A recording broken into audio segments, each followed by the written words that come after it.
when we actually start recording, I come in like this. Too much. Are we live? Yeah, it's recording and we're live, and this is Mission Stories. Hello, welcome to the show. Lyndon, hello, welcome to the show. I feel so welcome. Do you feel welcome, Lyndon? As previously stated. As I said before. As I said just now, Troy. Yeah. How's that mic height for you? Is that okay? Do I look strained? A little, yeah. You look like you're... Now that you've said it. You look like Because I kind of want to do this. Yeah. But now I'm like, my vision's blocked. But maybe this is good. Because I tend to droop away. Yeah. No, I'm just going to hold on. Yeah. Come here. Jamie. Yeah, come here and fix my mic. Thank goodness we hired this assistant. Oh, my neck is saved. Thanks for doing that. Okay, well, it's been a minute. How long has it been, Lyndon? It's been some time. We have. I'm just going to check our emails real quick just to make sure that we don't have any. Yeah, because the last time we hung out was mall walking. Yeah, I feel like that was like January. It was when it was cold. Yeah, the coldness of. It was like winter.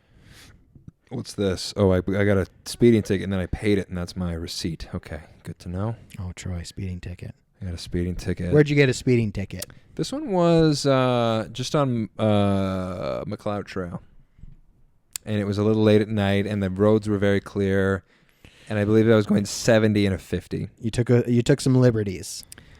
70 and a 50, I guess. I saw a police officer on Glenmore. Mm-hmm. Little speed camera. And yeah, they're out. They're out and about now. They got quotas to fill. Okay, they're there's a lot of pandemic protesters. That costs a lot of money. Yeah. We need to generate some revenue. Oh, yeah, that's right. There were some pandemic protesters I saw. Yeah. So we got some, guess who we got an email from? Alex Williams. You got it. Our favorite guest of all time, Alex Williams. Our number one fan, the truest and most faithful. I do have some fan feedback. Should we just read Alex's real quick? Yeah. Well, yeah. Oh, don't let me interrupt Alex Williams and his dedicated time on our podcast. Yeah. This is the Alex Williams corner. He says, "Thanks for all the hate at the beginning of the episode." I forgot about that. I did too until right now. Then he says, Cheryl Naglis and I should have a podcast together just because. Oh, yeah, that would be good, actually. Like the two of them on here on this podcast. And we're just like in the other room. We're in another room. But listening. We're doing a Chris Hansen type thing where we're watching. They don't know we're watching. But it's like Cheryl Naglis's To Catch a Predator. Yeah. The predator being people that leave the church. Yeah, and that would be Alex Williams. Yeah. And then he goes on to say the person who had the suck it up attitude. You remember me talking about that? Someone had a comment about his whole story. Oh yeah. And how that person didn't like his complaints, and her thought was like, you should suck it up. And now his response to that is this: the person who had the suck it up attitude, I'd like to hear more about their thoughts. I thought he was going to go. He's going to go off on it. It sounds kind of measured here. Classic Alex. I'd like to hear more about their thoughts. And then he's got the emoji that's like the fingers on the chin, looking up kind of inquisitively. Yes. I liked the community of the church, but I had to pretend it was true to fit in. Glad I could be your broken clock and cause a little storm for your show. And then he said, oh, I forgot about this. And then he goes on to mention, with Gina Carano, I think what she said was pretty off color, but you're right. Politics, ... Oh, well, Star Wars will live without her. True and faithful, Alex. We had some other feedback on. Yeah, we talked about so many things. Yeah, we did. We barely. And it's been quite the hiatus. Because like I mentioned, another true and faithful, mm-hmm. Jace, yeah, he messaged me and was wondering when we're doing another episode. And then he was like giving me feedback about like nuclear power plants. And the thing is, I knew Did we talk about that? I guess so. Because he had like a lot to say about like nuclear power plants, I think we were like, oh yeah, build them away. Build 'em. What could go wrong? Yeah. Nothing could go wrong. You're right. And he's like, things could go wrong. And he's like, also, did you notice that all these nuclear power plants are built by large bodies of water, and nuclear power plants need water? And I'm just like, Jace, I don't know what you're talking about. Yeah. And we don't generally know what we are talking about. But it must have happened in the podcast. It we must have talked about building nuclear power plants. You saying that barely rings a bell for me. But And so I was like, yeah, just build it at, Lake Athabasca. yeah, That was my solution. sure. What could happen? Like the Ruin a lake? Yeah. Who cares? In northern just a Alberta? lake. It's just a little dumb lake. It's just nature. It's just It's God's a really green big, earth. It's just a really big lake. But I was just like, yeah, just throw the nuclear power plants in northern Alberta. Yeah. Up I by seem to recall this now. Yeah. Yeah. But yeah. he thinks there's, some risk involved in that. Yeah. And our take was there is no risk here. I think we took this official stance of this podcast is nuclear power, zero risks. Zero risk, yeah. And I haven't looked into it at all, so we'll just stand by that. Like we were like Chernobyl, one-off event. What's that? What's Yeah. Chernobyl? Like there's a lot of documentaries about it, but last I checked, it's fine. I mean, it's a really good HBO series. I mean, that's all I heard about it. Yeah. And I heard there's like wolves running free there. So it must be a great place. It's a wolf sanctuary now. And it's like, oh, and if a disaster did happen, but I couldn't say, I wasn't there. Yeah. I don't have firsthand knowledge, and I don't believe anything I don't have firsthand knowledge of. No. And all I can say is it was a one-off. And I don't believe in much, having said that.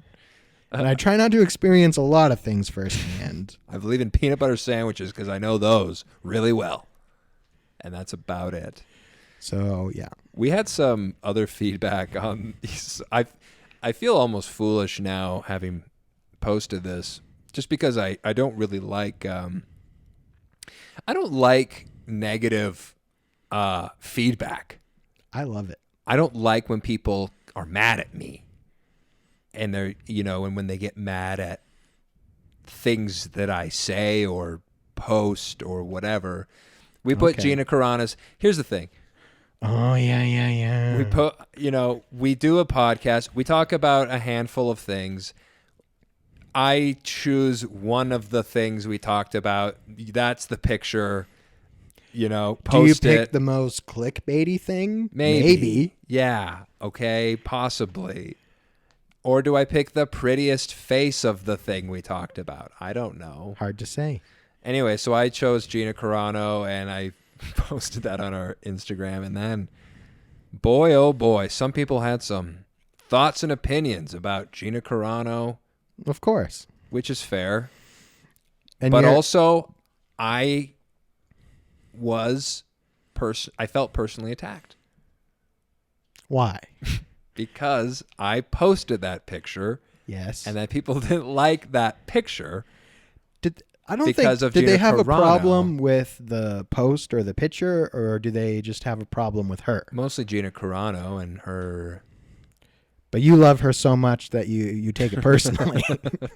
You're like, don't you dare talk about her that way. My girl, She's an angel. My girl Gina. Not even, though. Not even. Like, I don't even.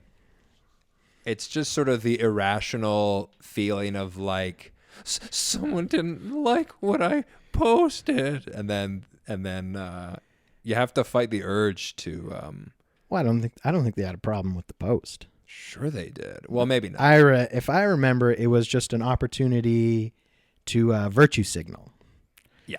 Where they're just like, here's a blank canvas. Mm-hmm. And if I remember correctly, those people in their particular position, I don't even know, did you delete comments you were tempted to, or delete the post or something? It's still up there. It's up there. People can take a look. Well, I was tempted to respond in a more flippant way. Right. But I chose the higher ground, and I basically, all of my comments, should we read them, or is it not worth doing? If anyone is truly interested in this controversy, they'll go look at the post and read the comments. They can go read it. My point is, I think those gentlemen have a particular duty in the position they're in. Yes. That if they see that, they have to say what they said. Right. just in their position. And I'm just like, fine, it's like, But then I felt the need to defend it. So I did in a very measured way. Yeah, because we were pro Gina. We're pro Gina. That's the official stance of this podcast, I'm pro right? Gina. Yeah, listen. We like Gina Carano. Gina Carano and whatever her character's name on the show was. Cara Dune. Cara Dune. Like Cara Dune. They're like, they were saying like, she's a horrible actress, blah, blah, blah. It's like, when has that stopped you from enjoying something that you're telling me you've never enjoyed a Nicolas Cage movie before? You're telling me you don't like Con Air?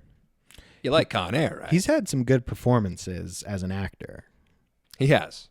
But that doesn't make up for like some of his like, it's like, what is he doing? He's had some bad performances too, though. Yeah. Let's be honest. Honestly, I was rewatching the, Luke Skywalker cameo, but, with the different music. Yeah. Either like the Force theme or Luke's fight theme. Yeah. Just all the remixes where they're like, we're redoing the scene, but with better music. The right music. Yeah. Yeah. And so I was watching, and it's like when What's-His-Face tries to like kill the baby, and then he can't, and then he tries to kill himself, and Gina comes in there and like knocks the gun out of his hand and then smacks him in the face. Yeah. I was like, that is some very good physical acting. It was very convincing. Yeah. And I was like, okay, maybe she doesn't like emote or something as well as these fancy movie director creative people would like. But I was like, yeah, she can knock the crap out of a dude. And she always has which was her role. Yeah. And she always has kind of a perma smile on her face in every scene. It's just sort of a little subtle smile all the time. Yeah. But that's why we like her. And guess what?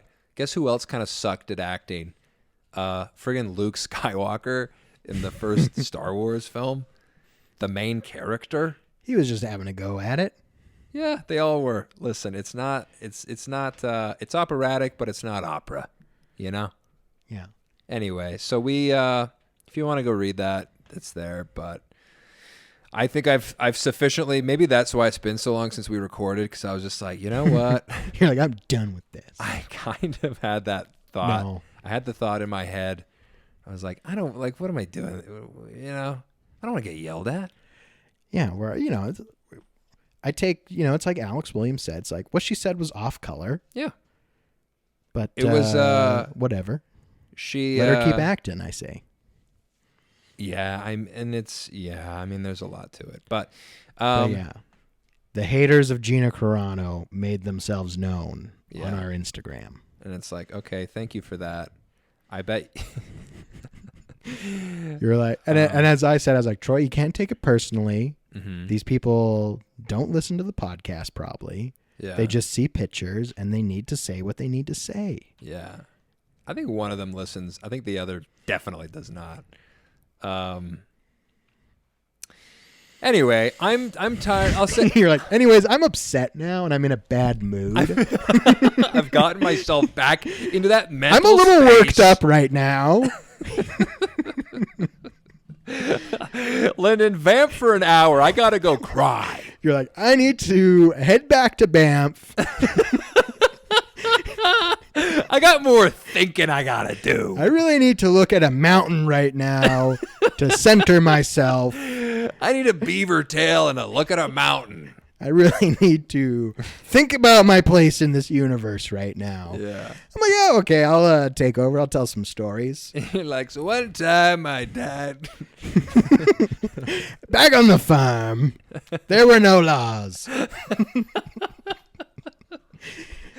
We had our own kingdom there. We did as we pleased. And in that case, we had one rule. Might is right. If you... only the strong survived. I used to have 12 brothers and sisters. Now there's 5 of us. Is there 5 of you? There is. Damn, I'm good. Like I said, I haven't caught up with you in a while. Yeah. And I said I've been poking people. Oh, right, with the needle. Yeah. Not just like strangers on a train. As part of my professional training, they're like, please spend a week collecting blood from people. Uh-huh. And this isn't even, and it's funny because my real job is, testing Right. in the lab, doing the tests. And most of my practicum has been like simulated, where it's like you're not doing like real work on a dummy. You're doing like pretend work, where it's like, work up this blood sample from like 3 weeks ago. And it's orange. It's like red punch, fruit punch. It's usually real blood. That's the blood is fruit punch, Hawaiian punch. They have you poke those like really like, what do you call them? The little Tetra Packs, but they're like, what were the Capri Suns? The Capri Suns. You poke the Capri Sun, you get out the Capri Sun. Yeah. Because those were all colorless, weren't they? Some of them, yeah. I think most of them were. But anyway, Hawaiian Punch was very, very... yeah, they're like step one. They're like, get this Capri Sun straw into this bag without a spill. And it's like half the people flunk out. Yeah, that's your training. Yeah. Yeah, the key is not to squeeze the bottom. Yeah. No, at school we did practice on dummy arms, and they like literally just put like Kool-Aid. It was just like water with red food coloring. Well, there you go. I was And right. they're like, there you go. Can you drink it after? I wouldn't. Where you're like, this is delicious.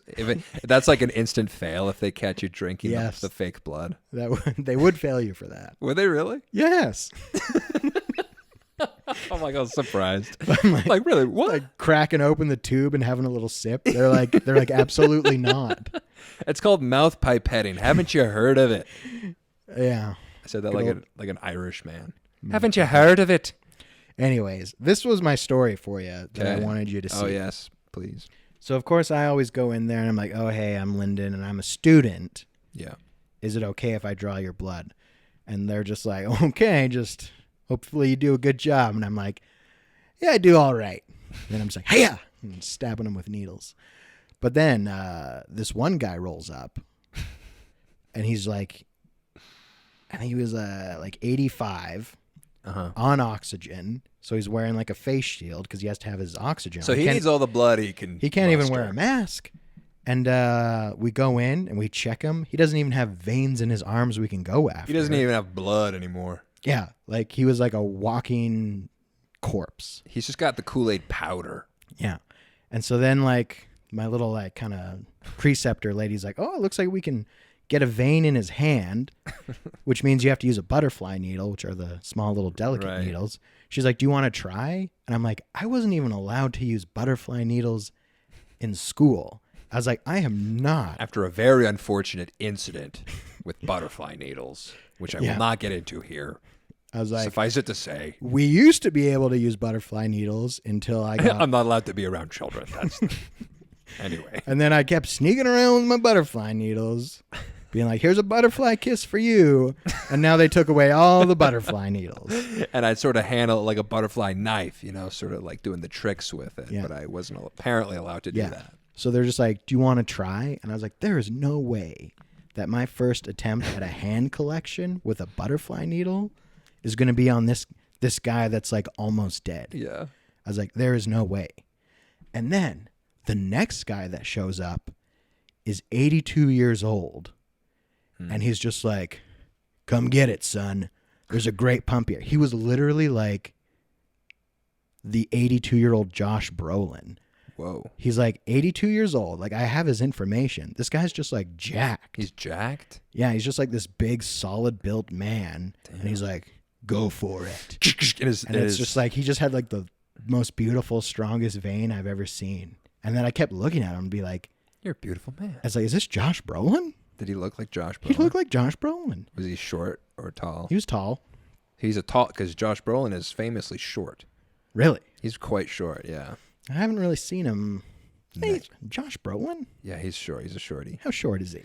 Let's look it up. But if you... He looks tall in his movies. Well, they do that. Is he short like Tom Cruise? He might be. Let's Josh Brolin. So this 82-year-old Josh Brolin guy that I collected blood from was actually taller than the real Josh Brolin. So Josh Brolin should be called this young 82-year-old guy. He's 5'10". I guess that's not that short, but that's like as tall as my brother. I don't know. Yeah, I because Tom Cruise, he's like, what is he, like 5? He's like 5'6". Yeah. Okay. So he's a little taller than that, but Okay, never mind. I don't know what I'm talking about. 5'10" is a pretty regular height for a man. Yeah. I guess we always think like movie actors are all 6'4", Yeah. we assume. It's funny because tall people actually look very strangely tall on camera. Do you know what I mean? Like whenever you see a 6'4"-ish actor, like yourself. Like you can just say myself. yourself. I was thinking of like Chris Thor, what's his name? Chris Hemsworth. I was also thinking of the Carradine guy. What's his name? Keith Carradine. He's pretty tall, isn't he? Who is that? Just a guy. Just a guy. He's been in roles. He's like a skeleton-looking guy. He's really tall. Anyway, it's funny how tall basically they my look story, strangely tall. the crux of my story is this guy was like an 82-year-old Josh Brolin. He's hot. And I could not believe the difference between like this 85-year-old guy and this like 82-year-old guy. Did you ask him about his routine? There's no time for that. Oh, you should. That and I almost killed him because his blood, he just filled the tube so quickly, and I'm just like whipped the needle out. I didn't even take his tourniquet off. Oh. And my like little supervisor person is like, because you can pull the needle out and you could squirt blood. But I mean, like the dude was in such good health, there was no problems. I don't even think I barely even tied the thing on. And that was about the most exciting thing that happened during my week of phlebotomy training. How do we get to 80 years old and look like that guy? Hot, buff, friggin' veiny as hell. Just a big old tap. He's like, go get it. It's a big tap. And he told you to go get it, son. Yeah. He said, "Come get it, son." He was a cow, and you called it a big tap. And I was like, "That's not even wrong." I'm a big tap. I was like, "That's the biggest, juiciest vein I've ever seen in my life." On an 82-year-old man. Did you like kiss it after? No. Just like, there you go, sir. And then he flew out the window. No. We try not to make it too weird. Drove away in a stunt car because he's a stunt man. Yeah, I don't know. Because he's actually Chris Hemsworth in makeup. Yeah, like... Maybe it was one of those, like... I had questions for one him. of those things. Like, I'm just like, how did you get to be this? Do you remember his name? No, and if I did, I absolutely wouldn't tell you. Not on mic. Yeah, not while we're recording, but... But, like, if you remember, maybe later you can tell me. Look him up. Yeah, let's get him on the podcast. Yeah. But you remember me? I took your blood one time. Yeah, we should get guests back on, but I want them to be, like, really... I want them to be strangers, complete strangers to me, and just random people you take blood from, the people who check you out at the store. Like, hey, when's your break? Yeah, you want to be sit on down a and chat 2-hour podcast? Yeah.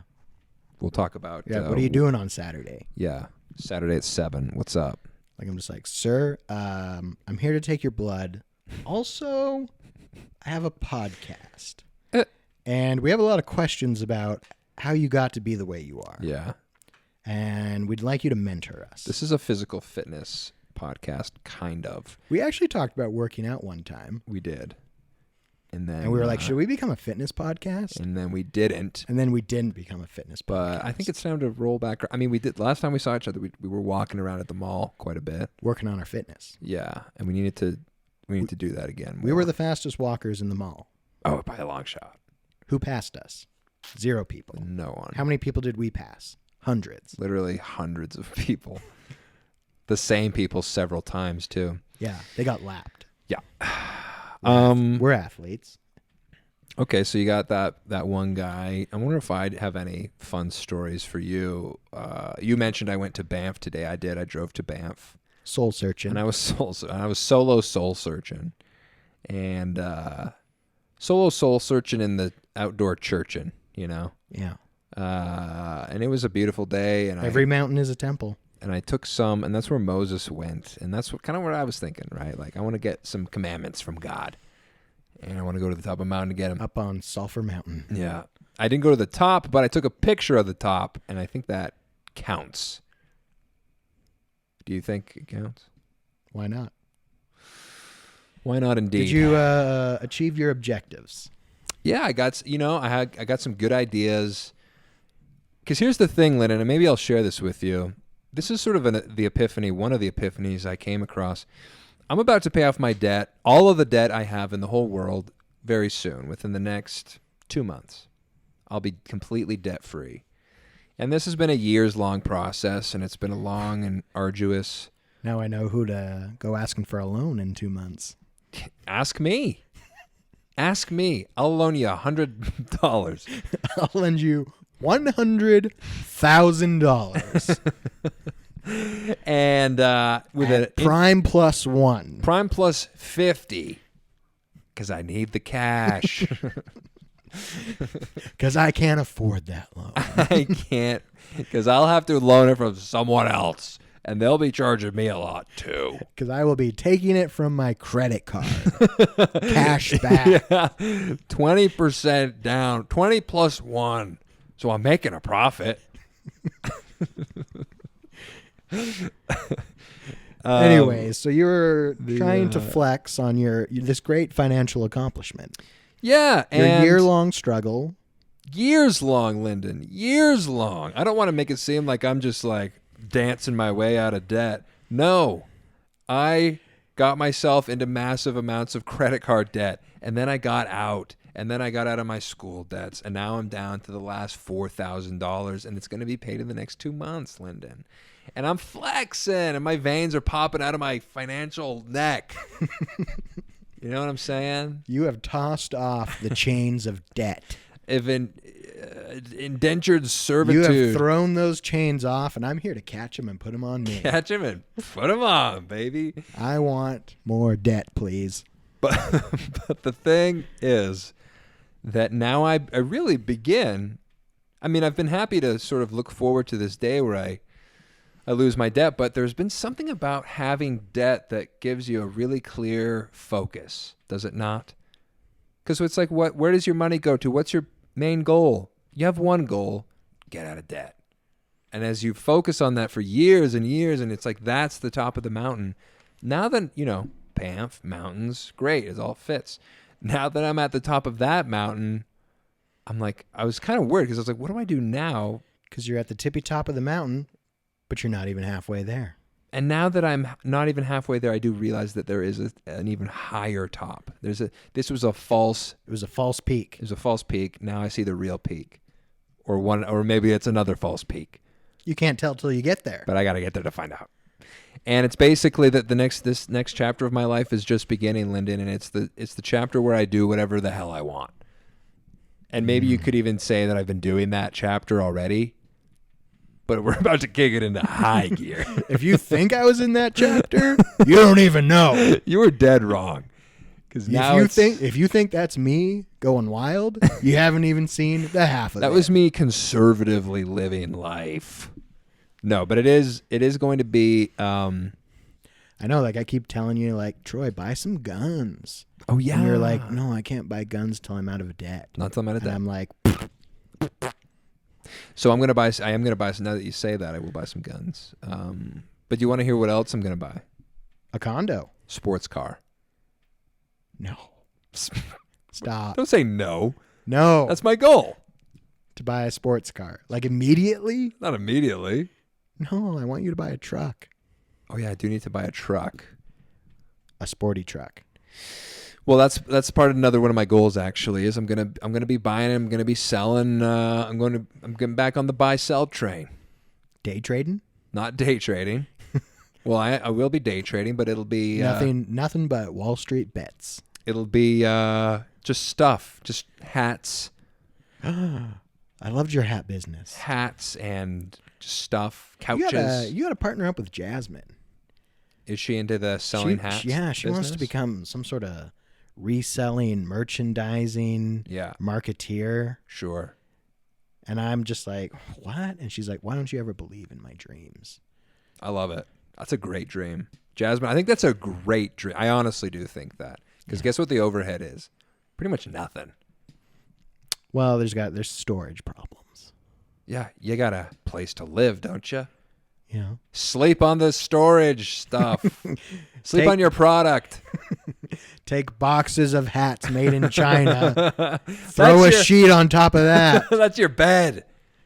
Take And more now of you those can, hats. and you can That's your pillow. rest easy knowing you're sleeping on future money.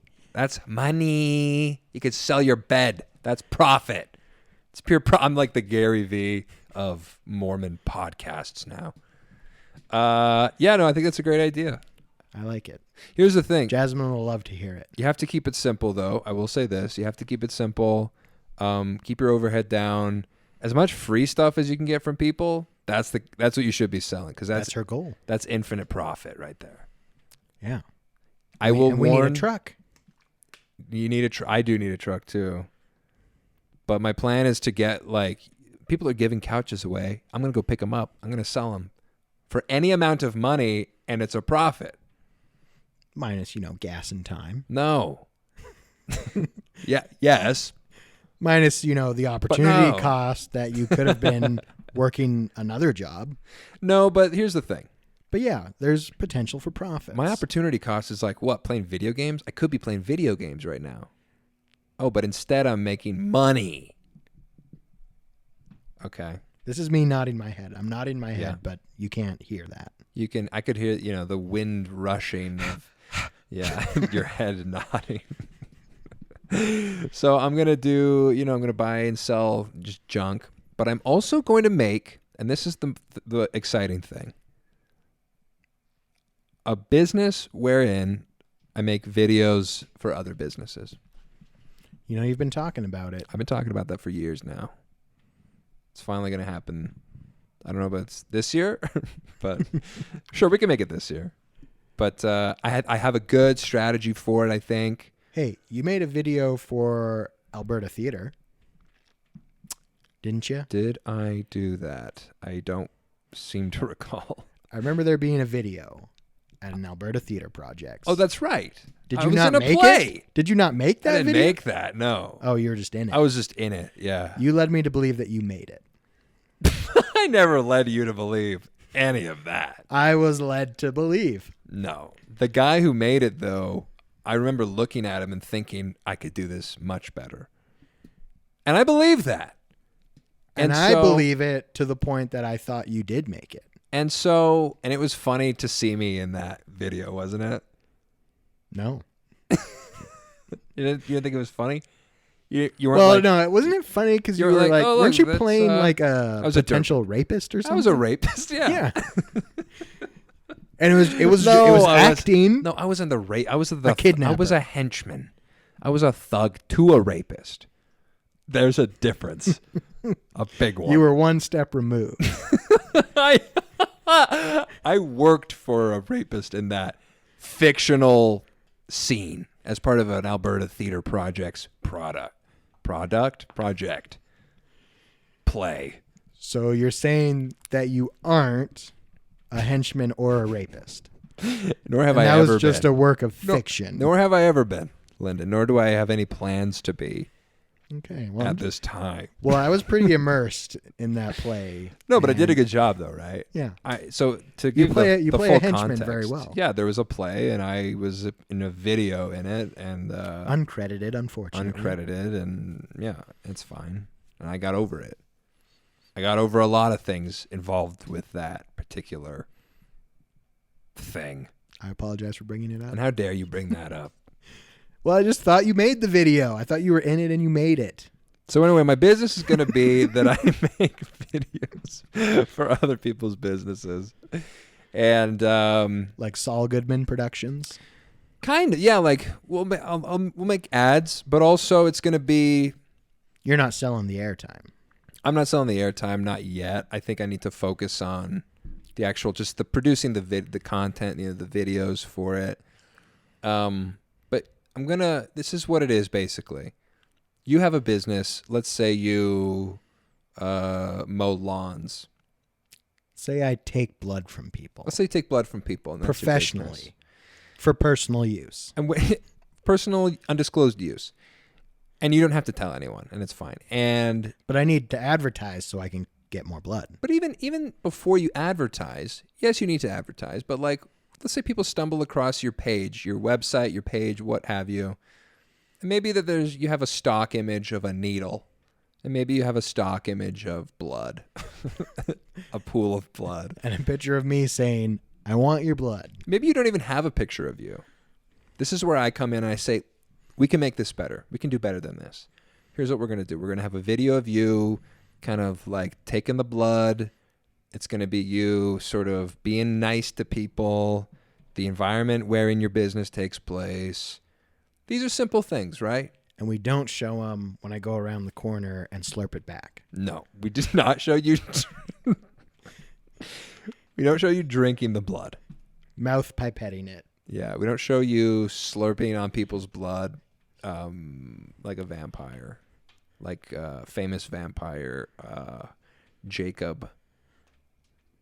Jacob was the opposite of a vampire. What was he? Jacob was No, Jacob was the vampire. No, Jacob was a werewolf. Edward. I'm an idiot. Come on, man. Come on, man. Come on. Did you see that video of Biden tripping up the stairs? You know, I haven't actually seen it. You saw all the memes. But I've heard all about it, you know. Guy can't Sad. climb stairs. It's embarrassing and sad. I feel bad for the guy. America's in shambles. I think Vladimir Putin's making memes about Biden falling up the stairs. Putin can bench press like 800 pounds. Yeah. So they say. So anyway, those are kind of my big goals. Bench press 800 pounds. Bench press 800 pounds. Don't fall upstairs. Make a video business for businesses. What else was it? Have a sports car. And you're saying don't do that. I'm saying prioritize. Also traveling. Truck first. Traveling. That's everyone's dream now, thanks to freaking COVID. Yeah, but it's like, I want to travel, Lyndon. Go to Bora Bora. Hey, we're supposed to go to Venice Beach. We could do that. Boys trip to Venice Beach. Yeah, that's on the list. Stop in at Vegas or something. Go to Vegas. Do all sorts. Yeah, I remember. Yeah, we had a whole conversation about like what we were going to do in Vegas. Just because there's like our limitations as good little boys. We are good boys. We're wholesome boys. And all the like the main attractions. So we were talking about there's a lot of bad things you can get up to in Vegas. Yeah. That I've learned from movies. It's like, I guess we're going to like see a show, but a good show. Like we're going to go to like Chris Angel Mind Freak. There's Chris Angel Mind Freak, the show? Yeah. Oh my gosh, dude. We got to see that. And like David Copperfield. I don't know. I mean, him I could pass on. Chris Angel. Big Chris Angel fan. Mind Freak. Did you know that in school, he was really big when we were in high school? I did a project on him for high school. Really? I did. Yeah. You're like my personal hero. Because Chris Angel. Yeah, they're like, what do you want to be when you grow up? And I was like, TV magician. And then I did 100%. I did a whole thing. I really didn't take anything seriously then or now. Just kidding. Hey, remember when we made that rip-off street magic video? Yeah. Institute Magic? Black Magic it was called. Yeah. I think. We love street magic. Yeah, you were a big street magic. You did card magic. You did close-up card magic, do you not? I don't like to bring that up anymore. Why not? That was from a dark time in my life. Was it really a dark time? Well, I don't know. Hard to say. It's hard to say. But yes. It was kind of, I don't know what the deal was. It was fun. Yeah. It was fun to like learn card tricks. It was like, you know, remember when we were like PUAs? And I do know what that means. I'm just remembering a piece of a piece under assessment. What is a PUA? We went through our pickup artist phase. Oh, that's right. And I did know what that meant. And I was trying to like, yeah. Where, for the record, we were never... Were we? We weren't actually pickup artists. Pickup artists. But we were like aware of tactics. And every now and then we would we go to parties and we would go to like a party. The life of the party. Yeah, we would do like all the pickup artist tactics and like the games and stuff. We could compel a crowd to be entertained by us, but we couldn't necessarily execute on like picking up women with it. Well, we're going to like YSA parties. YSA parties, yeah. Where we're all under a code of chastity. Yeah. And it was never our intention to break that code. Never. So yeah, that's why it's like it was a strange dark time. It was a strange dark time, but we were playing with dark magic. Yeah. Yeah. For like good purposes. I don't even know. There was no purpose. We were just I think we just wanted the attention. 25-year-olds floating. Yeah. Where we're like, hey, we loved attention. Yeah. We're like, there's these guys that have like codified a system of behavior to seduce women for sex. Yeah. And we're like, we're not going to do that, but could we use those same tactics for funsies? To get a laugh, to validate our ever non-stop need for laughter. Yeah. Of other people. There was like and joy. Yeah, and then I would like train up the younger guys. I'd be like, listen, go pull a girl's hair. They friggin' love it. And they would. You know what was the thing though? I remember it being more about like the conversation around like, you know what they say? They say that like this is a tactic, and I don't know necessarily use this myself, but you know, and then you kind of it's like pull the hair, and you know it's some sort of. Then you had some like explanation, neuropathology or something. I don't know. It's you're evolutionarily you like it because cave women were dragged by the hair. Anyways, I feel like my card magic was part of that. Yeah. Yeah. Because you could like go to a party and like grab a deck of cards and be like, hey, want to do something cool? Or bring a deck of cards. Did you ever bring a deck? I hope not. I hope not too, because that's really upsetting. I know. I think I would just like, because you know, it's YSA. They're always playing like Rook or something. Yeah, that's true. No, Rook is its own. But yeah, so I could do like card tricks. But it got out of hand because I owned like a trick deck. I owned like a deck that had been modified specifically to perform this trick. And at that point, you knew you'd. I went to a magic shop, Troy. Yeah. Okay. I visited a magic shop. In like seedy Northeast Calgary. And it's like one of those. It's right next to the adult bookstore or whatever, where it's all papered up. Yeah, it's like everyone's a liquor store, an adult shop. Nowadays, a cannabis shop, but back then, no cannabis shop. No cannabis. Yeah. You know. But that guy wasn't far off either. He was close by. Yeah. If you needed him. He was in the back alley. Now he has his own store. Now he's a legitimate businessman. But at the time, he would have been in the back alley. Yeah. And I had to go in and be like, hey, do you have shamefully say what you wanted. You know, you're among friends when you're in a magic shop. They're like, say no more. And then they like pull the curtain back to the crazy stuff. Because I walked in and I knew like the name of like what the trick deck is. I could be like, do you have a so-and-so deck? And they're like, yeah. Do you remember what it's called? I don't. Okay. I don't remember. It has a name. A Stip Tickler 2000 deck.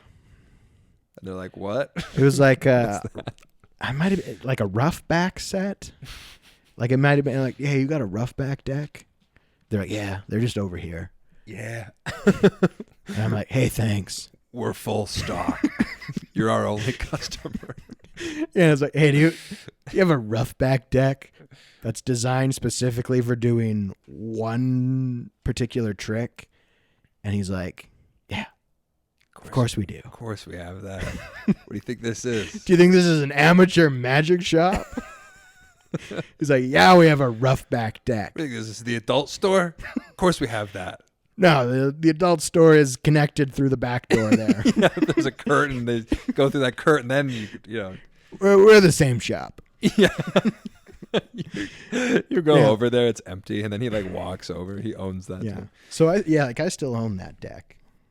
Sure. And I had like so that's a trick deck, but then I also have like at least 2 or 3 loaded decks. Okay. Which are just like regular decks that have been like arranged a certain way. Yes. Yeah. But you just do that yourself. Yeah.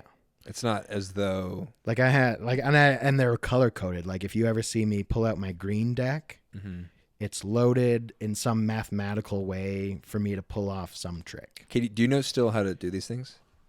No. For the I would best. have to give myself a refresher. Sure. There's some good standbys that you never forget. That I could bust out at a party. Be like, hang on, check this out. Should we go to a party and do all this again? Remember the nostalgia I was talking about?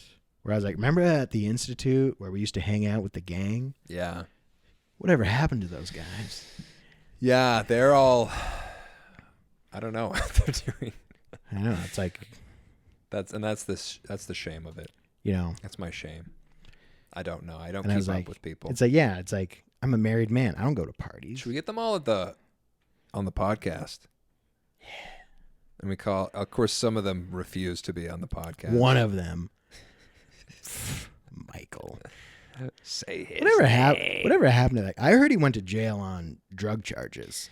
I think he owns that adult store we were talking about. And what, does he run it out of prison?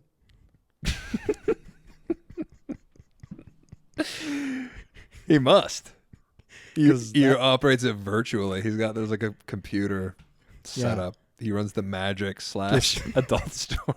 Just in running it off Northeast the Calgary. drop phones he gets. Right next to the out of Taco prison. Bell. Dude, I would kill for some Taco Bell right now. American Taco Bell. Yeah, it is better. When we go on our trip to Venice, Let's only eat Taco Bell. nothing but Taco Bell. We We'll also go gotta out of our get way. Krispy Kremes. I gotta eat a Krispy Kreme every single day. You're in America. And if I don't, Hey, you're American too. I'm a citizen, yeah. I was thinking about Dual. that. Hey, another update on my life. Mm-hmm. So I finally got scheduled to write my big certifying exam. Ooh. Guess where I have to write it? In the University of Calgary. Oh, wouldn't that make sense? Yeah. If I could write it in the city of Calgary?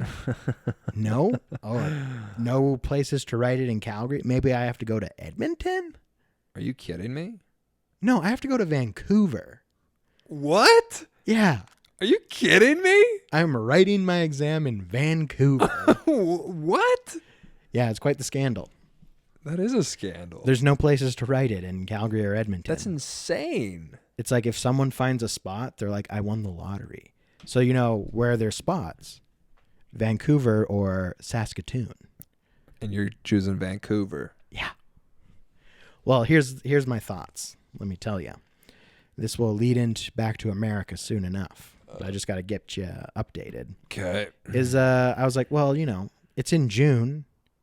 The wife and I can make a delightful road trip out of it. Yeah. Go drive on down to Vancouver, write my exam, go visit my family on the island, hit Kelowna on the way back, the classic BC road trip. Mm-hmm. And if not, a round trip flight to Vancouver in the same day is $147 right now. Ooh. Which is still a great inconvenience when I wish I could have just written it in our great city of Calgary. Yes. But that's just my complaint. And that's what I have to do to write the Canadian exam. But I was also thinking, like, I should write the American exam too. Yeah. In case I ever want to be a practicing laboratory technologist in America. Do it. But I'm not an American citizen, and I don't know how I would ever work there. Well, we know some people who worked and lived in the United States as medical professionals, and maybe you could talk to them. I don't talk to them anymore. Do I know them? I think so.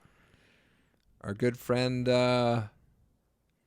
maybe I'll leave them nameless, but in case they don't want to be mentioned In this scandalous podcast. scandalous podcast. I understand. Michael always gets upset, and he's like, stop bringing up that I went to prison. Yeah. And we never will stop doing that. Remember when he used to be our legal counsel? He was a lawyer. Yeah. Now he's in jail. Now he went to jail. That's what I heard. I don't keep up with him too often. So, yeah, so they It's say. like, you know, one day you're hanging out with a guy at the Institute. Suddenly he's like disbarred and in prison. Next thing he's like a drug dealer and in prison. And It's he's like killed a man in prison. And a short little 6-month stint has turned into life. Yeah, like practicing without a law license becomes a murder sentence. Yeah, and that'll happen in the blink of an eye in jail. Could you blame COVID for that? Could you have said COVID caused that? Yeah. No. No, Yes? that was all him. Oh no, my phone. Oh no, Binky on the floor. We got some things to talk about. Are we all caught up, or what else?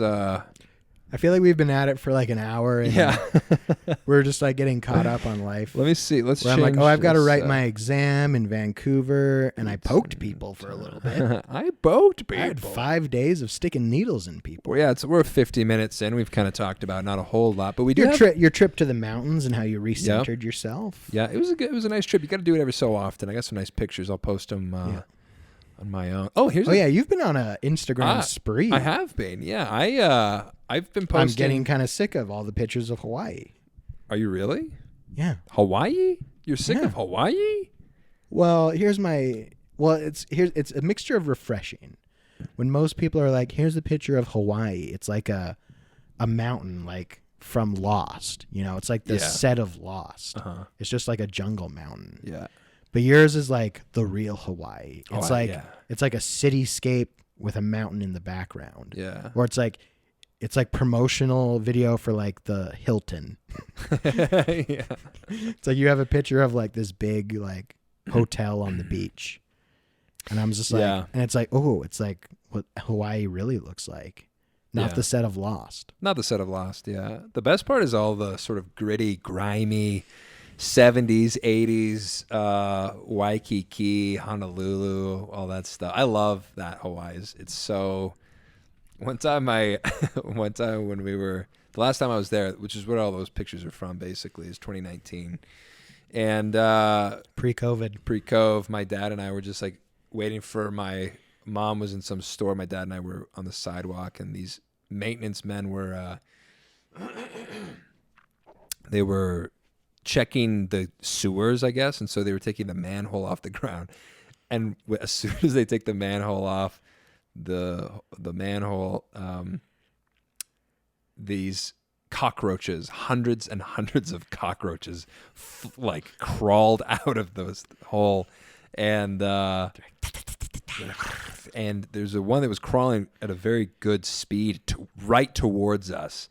And we were like, oh, here it comes. Moving at a good clip, huh? And the perfect timing, this car came and like intercepted it, crushed it, popped it. It made this huge like pah, sound, like this sound effect. Like that's how big this cockroach was. And then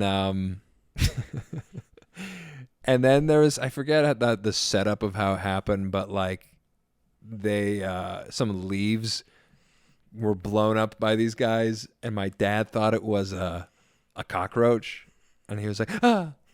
And thought the cockroaches were still coming for him. Yeah, and then the best part was like these men started laughing at my dad with their heads tilted back and pointing and laughing as hard as they could at my dad because of his reaction to this this non-cockroach. I feel like you felt a need to like intervene and be like, we're from Canada. No, I was just laughing. I was laughing at how hard they were laughing at my dad. It's so good. We're not used to cockroaches. My dad might listen to this episode. I'm not sure because he did respond. The thing that we're going to talk about as our primary subject matter is the new documentary from Netflix. We're here to serve our audience. With some Mormon-specific content. Which is what our demographic likes. Yeah. The Murder Amongst the Mormons. Murder Among the Mormons. The Mormons. And the M word. The M word, yeah. It's hard to say, but... we have to say it. You know I don't type it out anymore. Yeah, you typed it out. The same way that, like, Jews will type out God as, like, they'll skip the O because it's, you know, it's not legally right in a religious context to say, for Jews to say God, we no longer can say Mormons. So you skip the O's. Yeah. I was following their style. Yeah. It felt appropriate. And it was good. And we will do the same when we, post about it, I suppose. So Murder Among the Mormons. it was exciting. It was like, hey, we're back in the mainstream, baby. We're back, baby. That show was top 10 trending on Netflix. Yeah, people liked it. It was interesting. Did they like it, though? Well, it depends on who you ask, I suppose. It got mixed reviews, I believe. I guess I'll say the reason I brought up my dad in reference to that is that you had asked me if my dad had any hot takes about the salamander letter, since I think he was in Utah at the time when all of this happened. When I said he was in it, I just meant like he was a member of the church, right, living member of the church during that time. Oh, I thought because but he was literally in Utah. He was in Utah. I thought that's what you kind of meant. He was alive and there. I just meant he was like in it. He was in the culture, and it was like a contemporary event for him. Yeah. Whereas it happened before we were born. Yes. So it was actually Jasmine who said, I want to hear some takes from people that were actually like a part of it. Right. So did you ask your parents about it? My parents, we were like, hey, are you going to watch Murder Among the Mormons? They're like, we don't care. Maybe let's before we get into that, we can talk about what is this show. We'll do a brief little synopsis of what it is, maybe outline some of the main issues arisen in the show, brought up by the show, and then talk about our reactions and parents' reactions to it. Yeah. So, I don't know. It's this documentary about the it's a true crime. True crime. Netflix is following the algorithm. Yeah. So they're just like, the people want true crime, murder documentaries, and I think they're also looking at they wanted another Tiger King. Yeah. Because I don't think this was that. But I think that's kind of what they were going for. Maybe not sensationalist, sort of borderline. Here's my take. You know? We haven't even explained what the show is, and we're already into Tiger King. But it's like Tiger King was like, oh, it's a documentary about these group of tiger breeders in America. Yeah. And you're like, breeding tigers in captivity is kind of controversial. Yeah. I can see why they would make a documentary about that. And then you just get blasted from out of left field with there's the controversy of breeding tigers. Yeah. And then it's like, oh, but wait, this guy who's not even the main character is runs a polygamous tiger cult. Yeah. And then it's like, oh, and then the other one is also like a gay polygamist tiger person. Yeah. And then the other one who's like, I don't believe in this, but I have a tiger sanctuary that I charge people to come see tigers, and she probably killed her husband. Yeah. And it's just like all these things, and it blows your mind. Yeah. Tiger King was mind-blowing. Yeah, and you think that this documentary is sort of, in a lot of similar ways, there's some mind-blowing things about it. Because Tiger King was true crime. Yeah. Because they had to deal with, Carol Baskins was like the side plot of did Carol murder her husband? We got to investigate that. Yeah. And Joe Exotic did all sorts of illegal. It's like a documentary about Joe Exotic going to jail. You know what the best part of that whole thing was the footage of Joe Exotic's tiger. He's got the crutch or whatever, and the tiger is just ragdolling him on the ground. He's biting his leg and just shaking him around. He's like, no, stop that. No. It's the best. I love that so much. So this movie. So my point is, they were like, hey, there's this eccentric group of tiger breeders. Yeah. They're like, let's do one about this eccentric group of Mormon artifact collectors. Right. But it's there's no way Mormon artifact collectors are going to be as exciting as insane tiger breeders. Well, these guys, and I mean, it doesn't quite get to those heights, but it is a peculiar group of people, isn't it? Yeah, they're weird. I do want to say right off the bat, this documentary was made by, I think it was Jared Hess was one of the producer-directors of it. The guy that made Napoleon Dynamite? Napoleon Dynamite, yes. Sort of the most famous Mormon director, movie creator that there is, which I thought was interesting. And it makes me kind of wonder, sort of, so, I mean, the whole subject matter deals with the forgery of church documents and documents in general, but like documents, specifically the Salamander letter, which is kind of famous for church history buffs, sort of before all of this came out. I wonder how new, was this news to people maybe who were a little younger or didn't really don't like to dive into the history of the church, but I mean, like, because we've discussed the Salamander letters on the podcast before. I believe so, yeah. It's made its rounds here. Uh-huh. What was I going to say about that? Because that's because you're trying to be like, and it's about it's about the forgeries, or is it about the murders, or is it about Mark Hoffman, or is it about sort of, or is it about the church? The church, the Mormons, like the thing that I can imagine that Mormons wouldn't like about it is that it does sort of. Oh, this is what I was going to say, because I wondered what Jared Hess's stance on, like, is he still in the church? Is he still, what's his beliefs? I think because it was him and the other guy made some expose film about Baptists or something, I think. Okay. So some people right off the bat were like, oh, these guys are trying to do a hit piece on the church. It didn't feel like a hit piece. No. At all, really. And I don't think they could. Like, I read some reviews. I read reviews of people being like, oh, this was a hit piece on the church, and they put the church in a terrible light. That was their goal. And then some people who are like, there was no controversy with the church at all. I wish they would have made this more about Mark Hoffman.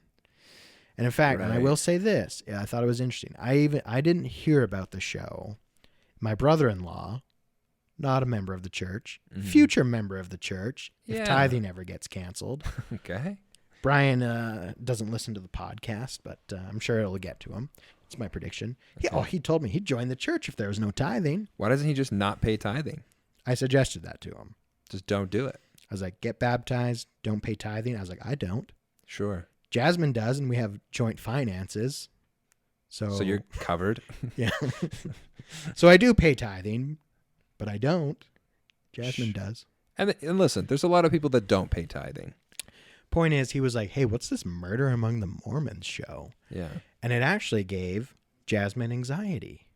Because she was like, is this a hit piece against the church? Oh. Is Brian going to watch this and think the church is stupid? And then he'll never join? Possibly, yeah. That's not a direct quote from her. She's not like out here trying to get Brian to join the church. Or is she? Yes. We'll never know because Jasmine doesn't come on the podcast to speak for herself. She can't defend herself, so we can say whatever we want. But yeah, no, she had like legitimate anxiety that she's like, this show is going to like make the church look bad. And I had no anxiety because I know like how the story kind of shakes out. Yeah. I was like, the church is fine. So you'd heard about, I didn't realize, so I knew about the Salamander letter itself and sort of that the church had purchased it, and it was a bit of an embarrassment to the church for having purchased it. But the church didn't purchase it. They had that Christensen guy purchase it on behalf. See, that's the thing. Okay. The church does not get its hands dirty in this kind of stuff. Right. So that's kind of the whole thing. I can't remember. Oh, that didn't end up buying Steve it. Christensen? I believe so, yeah. So they're always talking like, Steve Christensen. Intermediaries who are not officially members, but they're like friendly with the church. Yeah, like the church is not, like he bought the Salamander letter to like check it out and then donated it to the church. Right. Because, like the church does not dirty itself with this kind of stuff. They send their wealthy members to take care of their dirty business. Right. As is the Lord's way. No, but I thought, and then I mean. But that's the whole, the other thing they're saying, because he was, I watched the show and I don't even remember the name. They're like, the something collection. It was like his master forgery, and it was going to have all sorts of things. The William, I think it was like the, what's that? The W.W. Phelps collection or something? Yeah. I don't know. I know I want to call it like the Martin Harris collection, but it was just some. Maybe that's what it was. Yeah. No, it wasn't. Well, it sort of was, because I think he claimed it was the name of a famous church guy collection. Not Martin Harris, but because Martin Harris did lose the 116 pages, right? Yeah. That was Martin Harris. Yes. Yeah. I know my church history. It's Doctrine and Covenants in Sunday school this year. I'm all about it. Very good. I believe the 116 pages he claimed were in that collection. Mm-hmm. And so, like, he was saying, like, the church was going to buy it through their intermediary, Yeah. Steve Christensen. That's That's the drama. Yeah, and I guess it's sort of their, I think it was one of those things. It's like how the church dealt with a lot of like, I think maybe the context for like the church even looking at it too was that like it was kind of around that time or a little before that they had started to really dive into church history. Yeah, in a way the that, artifact collection. Yeah, in a way like that the 70s and 80s, it was like treasure hunting time. And the more that they looked into it, the more they saw that was like they did find some actual real documents that were embarrassing, and they were a little like revealed more about the origins of the church and the original story that maybe they would have liked, right? And so they were in the business of like rounding up the stuff and making sure it was controlling the release of these things. And so when the Salamander letter comes out, it's sort of perfect timing. And this guy, what's the guy's name again? Hoffman? Is that the guy? I think Mark Hoffman. I don't know how much forethought he had, but probably enough to know that like the church is in the business of buying, primary source documents. And and the church had, like I said, had already been used to buying embarrassing documents already. So it's like, oh, here's another one. Hopefully, and I liked Hinckley's statement where he's just like, we're, who knows? We'll find out if it ever actually is what it is. Time will tell if it's accurate or not, or true, or whatever the right word is. What's the word? Authentic. Whether it's authentic or not, but. So it was good. They kind of covered their base with that, and then later on, it obviously came out to be a fake. But here's the thing: I didn't even realize there was any like murders that happened around this. Oh, you didn't? I'd never heard of any of this. Yeah. Well, the thing that was a revelation to me is like I knew that he like blew people up, and I thought he blew himself up and died. Like I didn't know Mark Hoffman. I didn't know Mark Hoffman was in prison right now. Yeah. So it's like I think the first episode ends on like the cliffhanger of like Mark Hoffman gets blown up, and so they're trying to make it sound like the killer's still out there. Right. But like for me, I'm just like, is Mark Hoffman? So it's like it wasn't a cliffhanger for me. But I didn't think he recovered from that. I thought he like died from his injuries from that explosion, and then they just like solved the crime anyway. And then there's like, oh yeah, no, he's alive and he's just in prison for life. I was like, what? Yeah, a lot of this stuff. So I knew about the Salamander letter. I knew it was embarrassing kind of thing, while it was still thought to maybe be authentic, or could have been authentic. Like it was released, and like the newspapers are like, is the church, the origins of the church and the occult? And everyone's like, oh no, but it's like, well. Yes. Well, yeah, they are. They are, but not like this. But not like this. Come on. I mean, this is ridiculous. Yeah. I mean, like, there's enough. Its occult origins are well documented, but this is completely. I'm not a white salamander. I love the part where they're talking about like when he decided to make the salamander white. Like that was sort of his extra little pizzazz on it. Yeah, his little touch of like, oh, magic. Yeah.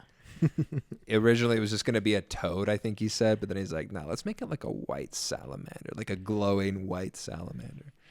It was a good touch. So, just to be clear, I suppose the salamander letter is basically, it states that Joseph was led by a white salamander to the plates. Like that's how he found the plates, was by following a little white salamander. Is that correct? That's sort of the Like he got some revelation from the white salamander. The white salamander was the one that told him where the plates were. Yeah. And everyone's like, no, that was the angel Moroni. Yeah. And they're just like, was it, or was it a white salamander? So it was in newspapers like, is this real? And like Gordon B. Hinckley had to address it in general conference at the time. Yeah. And Jasmine was furious. She's like, if they speak ill of Gordon B. Hinckley, I'm going to lose it.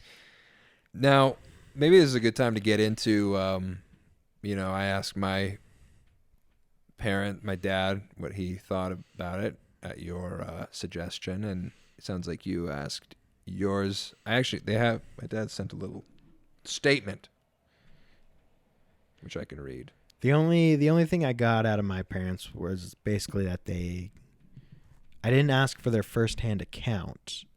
Right. Because what was this, like 1981? 83?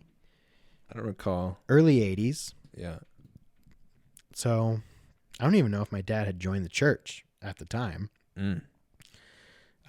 So I feel like, I don't know. I don't even know if they'd have any hot takes. I'll tell you what my dad said. Let's hear what Clint says, and I will repeat what my ward mission leader said. Okay. And I've repeated that on the podcast several times. My dad said people didn't make a big deal out of it. This is in reference to the salamander letter. He said people didn't make a big deal out of it. Just basically said church has a letter with church historical references saying a white salamander visited Joseph Smith. Grandma and Grandpa didn't believe it. Not many did. It didn't really upset anything at my level. Not like today with like the whole kids of gay people not getting baptized. Like it was nothing like that. Like in our day, he's saying that like in our day that caused like such a big, faith crisis for a lot of people. But back then it was like there was not like the big wide reaction. I think people dismissed it out of hand is sort of kind of the vibe I get from this. Yeah, I feel like it was just like that small group of like artifact collectors that were like, yeah. But the church as a whole was just like, nah. Yeah. And then he said, different times, people really didn't overreact back then like they do now. Which is they didn't have the internet. It's a very fair statement. So, yeah, it sounds like for boots on the ground, everyday Mormons, it wasn't even really like a big deal necessarily, if they even heard about it, right? Yeah, it might have been a real Salt Lake thing anyway. Yeah. Well, I mean, they had to address it in like general conference, so yeah, it was a thing at least. Yeah. But so yeah, that's why some people are like, is this trying to do like a hit piece on the church? Like it was very like centered. It was only 3 episodes. Yeah. Which, thank goodness, I was so happy about that. But their thing was like, it's Murder Among the Mormons. They're trying to make it like, it's a Mormon thing. Yeah. But it's like, wouldn't it have been more interesting if it was about like Mark Hoffman? Because he had a lot of forgeries. Yeah. And that was a thing like in the last episode where Mark Hoffman's like, yeah, of course they caught me. I wasn't even that good. And then that one guy's like, I don't want to. I can't even do it. Yo, that was a really good impression. He was the best I ever watched. He was incredible. Yo, what about... He's like, I don't want to say it. Make someone else say it. Don't make me say it. Don't make me say it. He was so in love with Mark Hoffman. Don't make me say it. And he like, yeah, he's like, he was one of the best forgers there ever was. He's one of the best forgers there ever was. Which is like, that's what I wanted them. That's kind of what I want them to explore. Because we were like, he was like faking original poetry from like Emily Dickinson, Virginia Woolf or something. I really liked how they were getting into like the process for faking it. The forgery process was very interesting. The ozone creation, pulling the ink through to the other side. Yeah, because he's like, oh, I'm a hack. My forgeries weren't even that good. Yeah. He's like, I invented a process to create ozone in a fish tank and use it to age documents. Yeah, that was pretty incredible. Yeah, so it's like if you actually made like an episode dedicated to Mark Hoffman and his like forgeries, because like someone was upset that they talked about like his dad doesn't believe in evolution, and he's like, that's a book about dinosaurs. Get that out of my house. Yeah. And they thought that was like, oh, they're just trying to make Mormons seem dumb.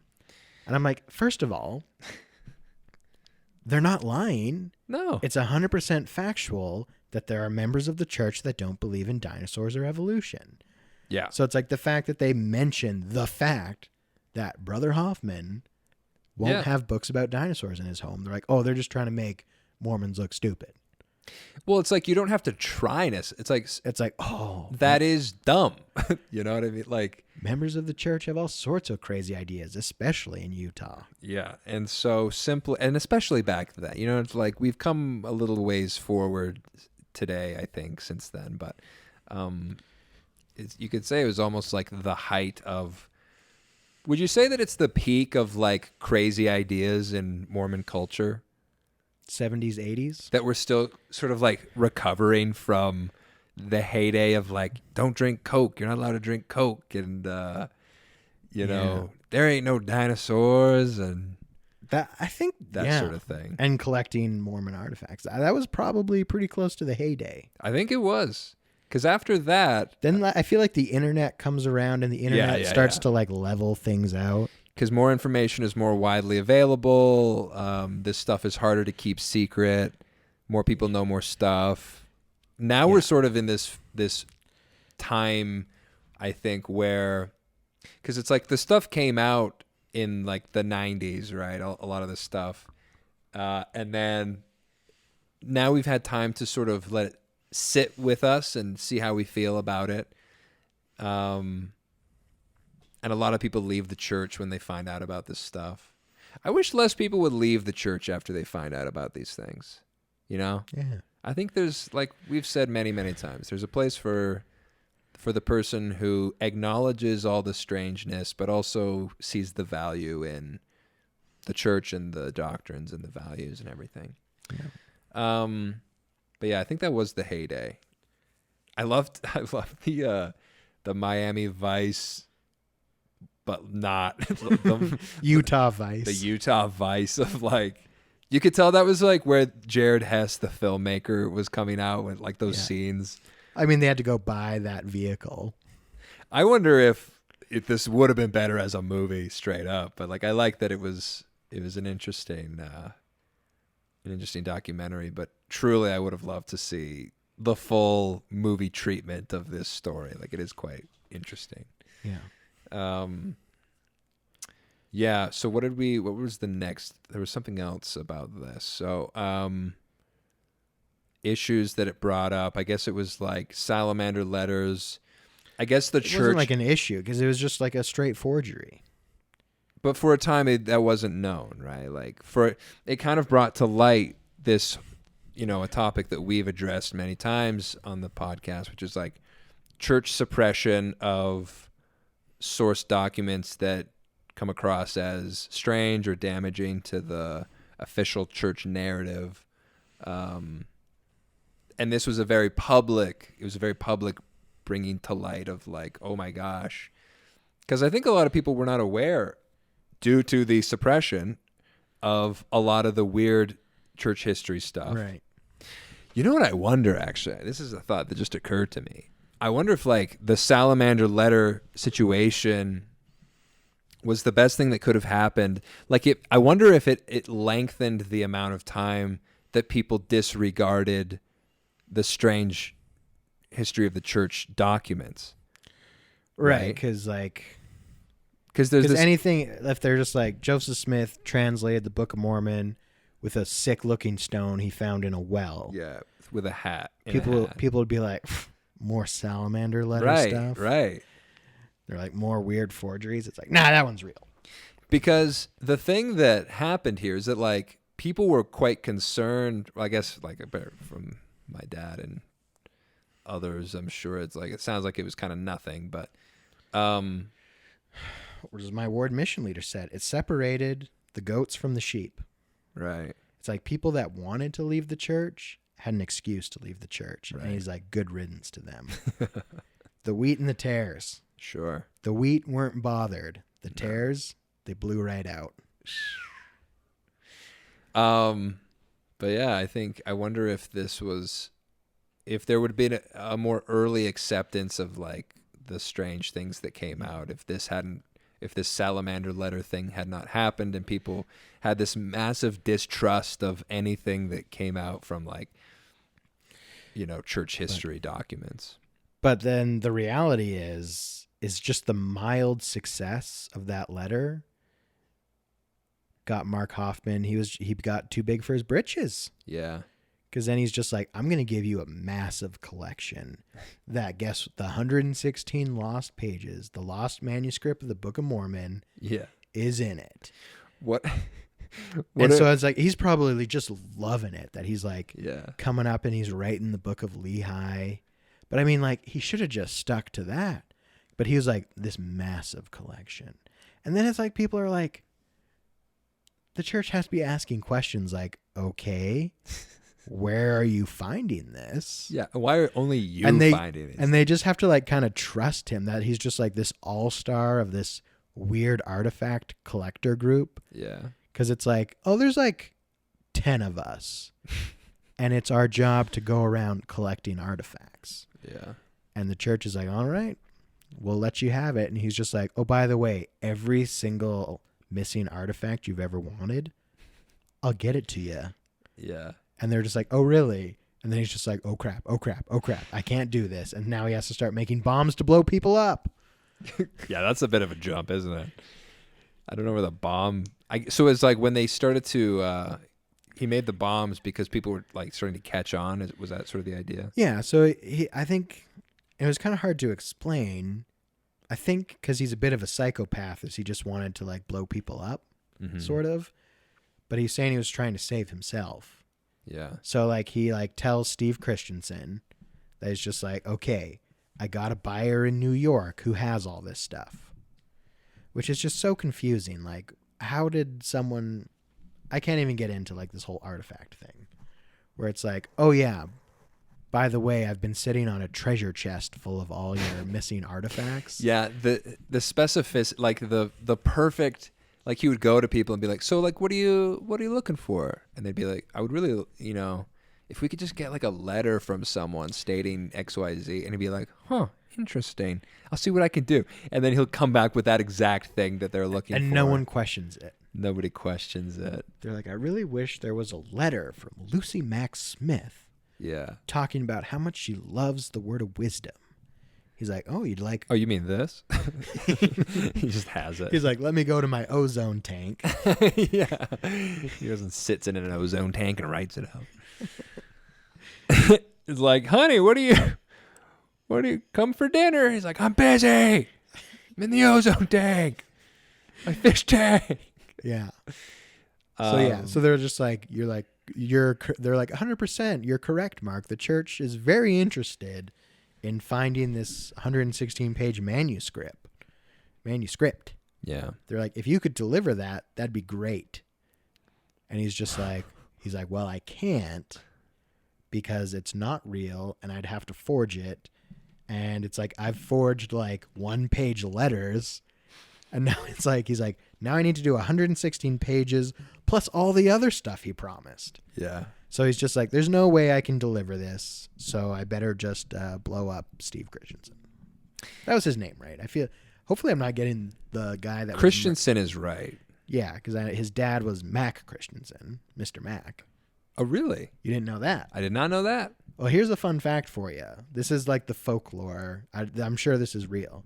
So Mark Hoffman's family... I'm sure this is real. I'm sure it's real because it makes me feel good. Okay. So Mark Hoffman goes to jail for... His family disowns him. Yeah. And when his son grows up and goes on a mission, Mr. Mac supplies him with all his suits and stuff for his mission. Really? Yeah. For free? For free. As like a Christ-like little... As like I forgive your dad for killing my son, so go out and go on a mission. That's really nice of him. Yeah. It's not his fault. It's not that kid's fault. But like, make him pay full price, I'd say. Like, he's just like... Give him a bit of a premium. And he's just like, and it's all for free. Until you get back and get a job. Then you're going to have to pay it back. Yeah. But I'll give you a 10% discount. Mr. Mac. It's like a commercial for Mr. Mac. He's like 10 years ago, this man killed... 18 years ago, this man's father killed my son. Now I'm giving him a 10% discount. It's the salamander discount. For 2 weeks only. At Mr. Mac. Did you go to Mr. Mac? Did you get some suits from there? No, I went to Moore's. Clothing for men. Because I'm not from Utah. Did you go to Mr. Mac? Yeah, I think I did. When I was, I didn't get did I get a suit from there? I think my parents sent me a suit from there. Like you went on a little trip to Mr. Mac? Well, we drove down to Utah to drop me off, and so we're in Provo before I go into the MTC. And you didn't have everything on your mission checklist already? You're giving me anxiety. No, I did. But we went in there anyway. And we were like, let's get him another suit. It wasn't at that time. It was later in the mission where they got me another suit. Well, they sent it to you from Mr. Mac. From Mr. Mac, that's right. Yeah. So, what do you think? I don't think this thing was a hit piece. No. It was very nostalgic, actually. A lot of to see Gordon B. Hinckley again, to hear the music, the General Conference music, to see Utah. Yeah. And I think they had a shot of some lady being saying with every fiber of my being or something. Yeah. She's like, I love the gospel of Jesus Christ. Yeah. And I'm like, yes. Hell yeah. Yeah, because it's just, they showed the kind of campy, vampy, 70s Joseph Smith film or something. Yeah. And people were like, that was kind of weird, but yeah, it's funny to look it at was this fine stuff, for its time. to look at this stuff through the lens of what other people are seeing this. They'd be like, whoa, this is a bunch of weird stuff. And to us, it's like, oh, this is our childhood. Yeah. We watch these weird 70s church films in Sunday school, like Cypher in the Snow. I wasn't even... Was that the Joseph Smith who was in those Disney movies eventually? Oh, I don't know. No, I think it was a different one. Because he played the kid. Point is, he's a hunting guide now, and he's on Meat Eater. Oh, cool. There's episodes of Meat Eater where this grizzled hunting guide is taking them out, and he's like, I used to be an actor. He was in some western movie, a famous western movie. He played a kid in it, and he also played Kid Joseph Smith in the 70s. Cool. Now he's a hunting guide. He's still on TV.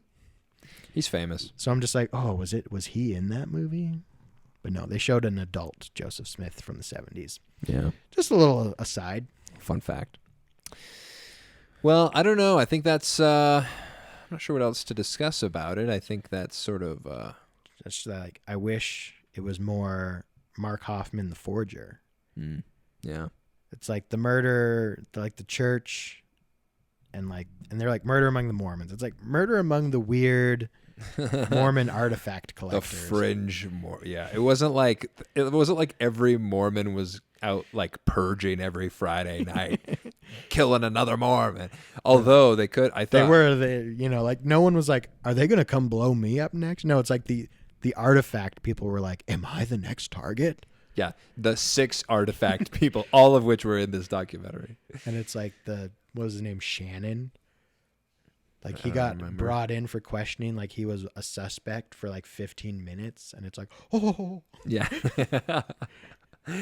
Yeah, I love the guy who talks like this. What was his name? Was that guy? I feel his name's Shannon or something.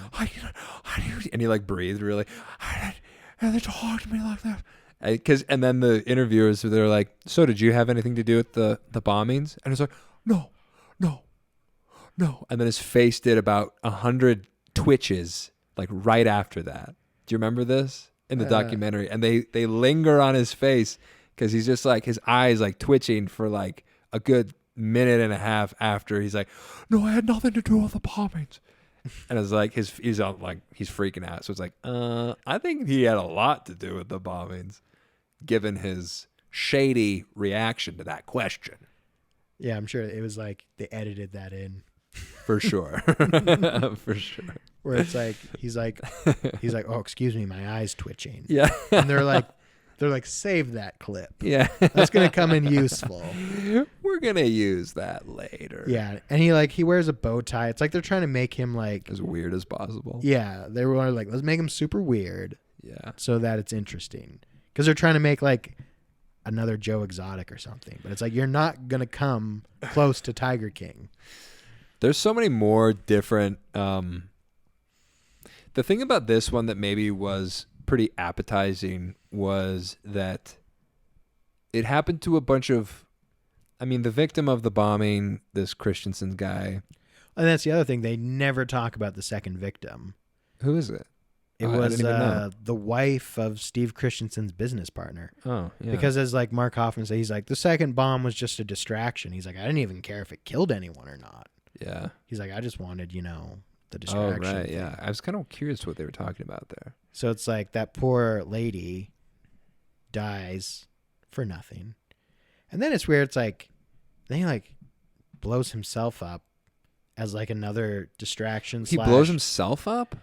Yeah. I don't even Because remember so he that sets part. a car bomb in his car with like the collection. Yeah. So when it blows up, they're supposed to like find these pages to be like, oh no, he was trying to deliver the thing, but now it's destroyed, and he might also be dead. But he says he was trying to kill himself to like save his family from shame and the drama. But he survived it quite readily. Yeah. So I think it was just to take the heat off him, to be like, oh, now he's another victim. Yeah. But, the police did some basic police work. Yeah, it was like very easy to solve this crime. And they're like, no, it was Mark Hoffman. Yeah. He's a crim. He's a crim. Then he went to jail forever. Which was interesting because they're like, we'll go easy on you if you tell us everything. Okay. And I can't do Mark Hoffman's voice. It's another weird. It's like very high, isn't it? It's kind of like... He's like, I'm a creepy little creep. I thought it was a woman's voice at first when I heard it. I was like, who's this extra character they're introducing now? Like, oh no, that's him. That's the guy. Who's Mark Hoffman? So he like spills the beans, and then they still just... I guess he was trying to save himself from the death penalty. Right. Which Utah definitely has. Oh, yeah. Blood atonement, baby. I was going to say, I feel like there's a lot of other Mormon scandal things that they could have made a documentary about. Like, this is pretty, it feels benign and kind of fun, interesting enough. Like, it's obviously tragic, but it's weird and interesting enough to be kind of fun to watch. Whereas, like, the Elizabeth Smart story, not so fun to watch. Nope. The what was the Krakauer one? The John Krakauer made something about like a guy killing his brother-in-law and sister or something. Well, there's that guy in Utah that killed his kids by locking them in his house and burning it down. There's lots of Utah true crime. Oh yeah. And it's all Mormon-based, right? It's all like faith-based crime. Yeah, like Jasmine's like, don't you remember this one? It's like about a guy that would kidnap his neighbor. So he seduced the parents. He seduced the wife and the husband. Oh, separately. Yeah, that was like a thing, yeah. Right? And then he would like kidnap their And they're daughter. Mormons? Yeah. Oh my gosh. And then he would like kidnap and molest the daughter. And then he would like give her back and be like, let's not say anything about this. And they're just like, I guess we can't say anything about it. And then he would like kidnap her like again a year later. Jeez. Take her out to like his cabin in the woods. Yikes. I didn't know they were all Mormon. Oh, that's so embarrassing. They're like, come on, guys. Could you represent a little better? They can go back. I always say like, this is Utah. It's a little They're from Utah. It's just where most of the Mormons are. Those weirdos. This is where our cultural epicenter is. Everything that has to do with Mormonism spreads out from this one spot. Don't worry about it. This is the place where people kill in the name of Mormonism. Yeah. Hey, but Utah gave us So Delicious. Swig. Yo, I love Swig cookies. I love So Delicious. Yeah. So you know what? The Utah culture. You get a pass. It's not all bad. Not all bad. That's our verdict here. Much unlike the verdict against Mark Hoffman, we judge Utah culture to be not guilty of some things, but guilty of being delicious. Guilty Chipotle, of those yes, please. Tasty cookies and delicious beverages. Yeah. Well, okay. That's so that was Murder Among the Mormons, Murder Amongst the Mormons. It was trending on Netflix. And we talked about it. And we wish it was done a little differently. Do we? Well, yeah, no. What's your? I'm like, give us some more the forgery stuff. You want more? He was writing like letters about George Washington. He scammed. They did talk about his little scam in New York, where they had to like send it through like the particle accelerator to verify it. I'll say this: the oath of a free man. Oh yeah, where they're like, this is the first thing ever published in America. Yeah, and he's just like, I have it right here. I have everything. Anything you'd ever want, I have. Oh yeah, because that was the thing. He's like, he needed that to sell, so that he could finance his other thing. Because his goal was like, he liked tricking people for money, and he also liked tricking the church because he like hated the church. Right. He had some beef against the church. He was like an Alex Williams his whole life. Yeah. It was so funny because they do talk about how he like from the very beginning it was all like a fake scam. Like he was pretending to like the church or believe the church. Do you remember them talking about that? Yeah. And as soon as I heard that, I was like, Alex Williams. Alex Williams, Mark Hoffman. Same. That in this one regard. Did that thought cross my mind as well? When I was like, look at this loser Mark Hoffman. Kind of reminds me of another guy I know. But no, because Alex is cool. I don't think Alex would kill anyone. He wouldn't kill anyone. He doesn't or try forge anything. Yeah. Hopefully. He wouldn't trick anyone. Do you think he'd forge anything? He forged his identity. He did forge his identity. He is a forger. He's the master forger. But we love him anyway. Keep emailing us, Alex. We love you. Okay, so a couple of things. The old guy who like got gypped out of so much money, and then he forgave him. And he owned like a coin shop. Yeah, I felt so bad for that guy. And then when he said he forgave him, I burst into tears because that was the most beautiful thing. I love it. Yeah, a lot of people got real emotional about that. And I forgave him, and I was like, oh, no. The church is true. Yeah. I'm crying. The church is true.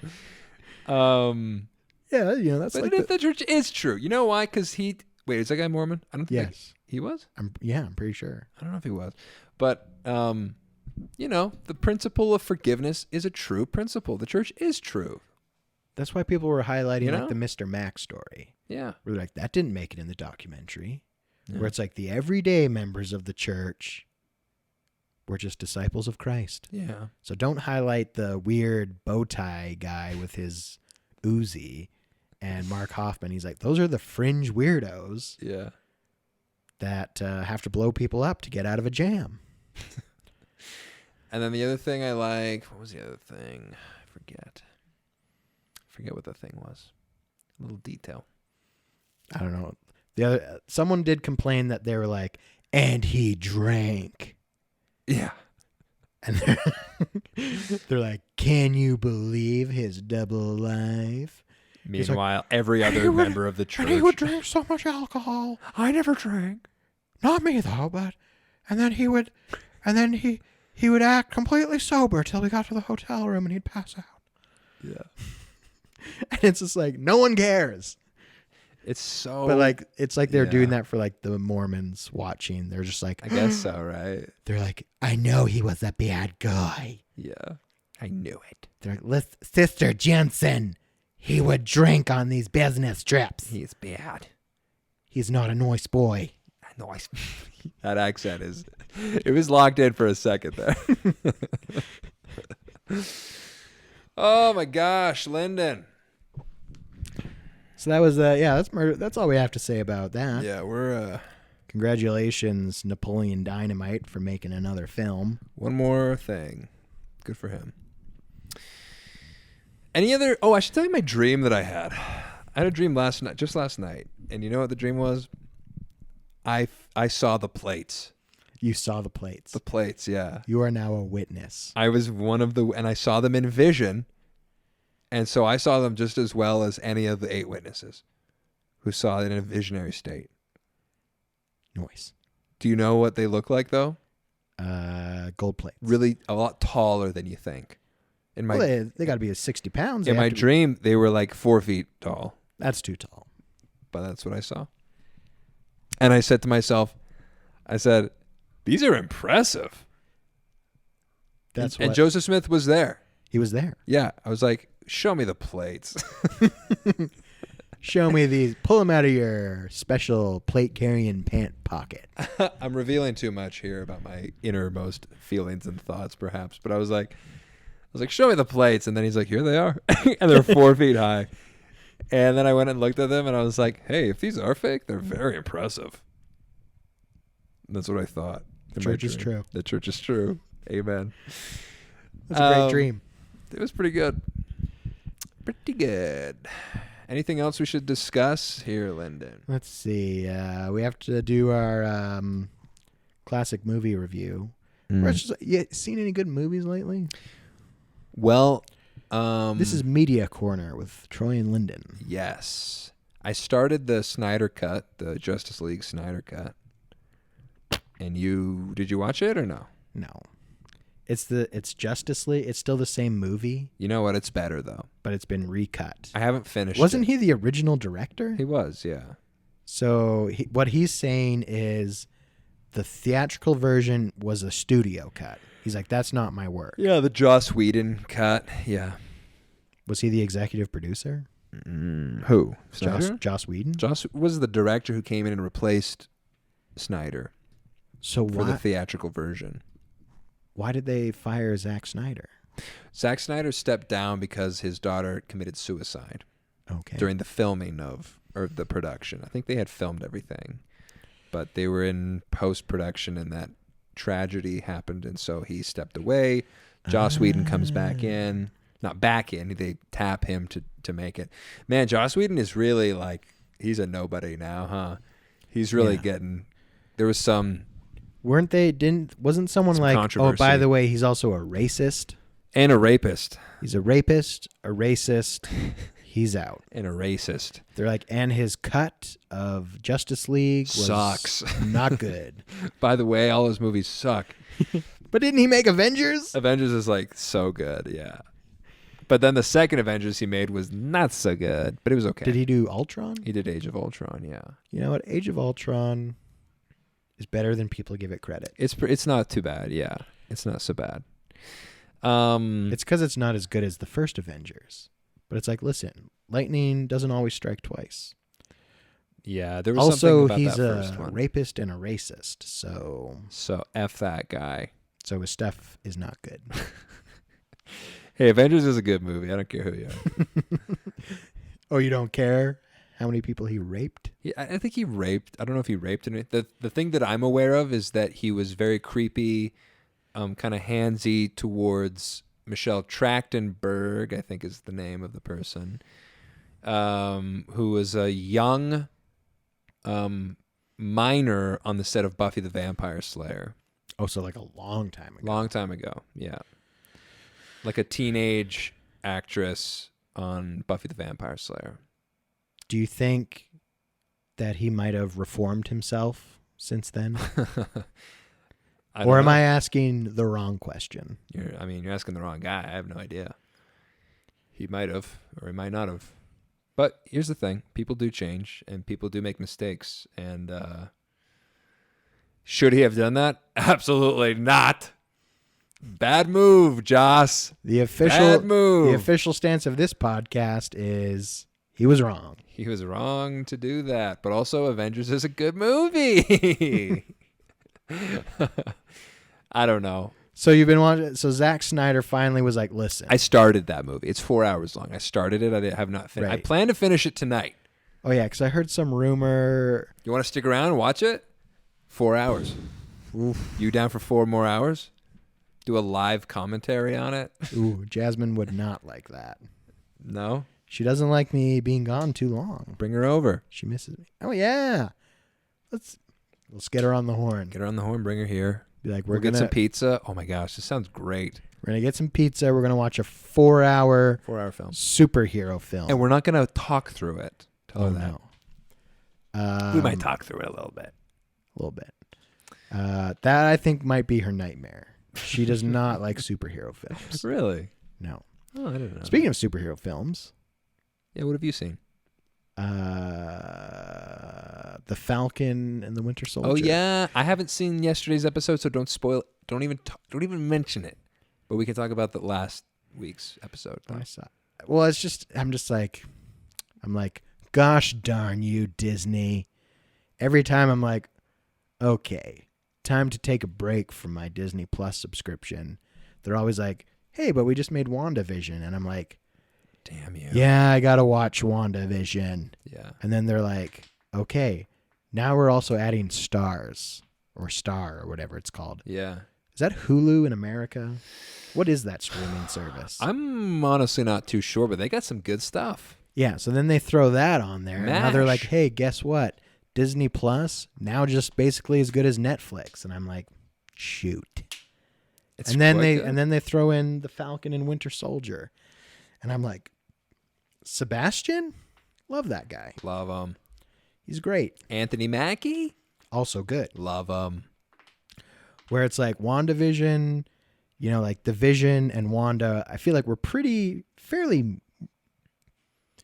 I'm not trying to think of the tiers of Avengers. Right. There's like, They're not core 4.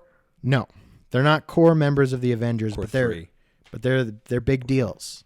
But then like the Falcon and the Winter Soldier are like sidekicks.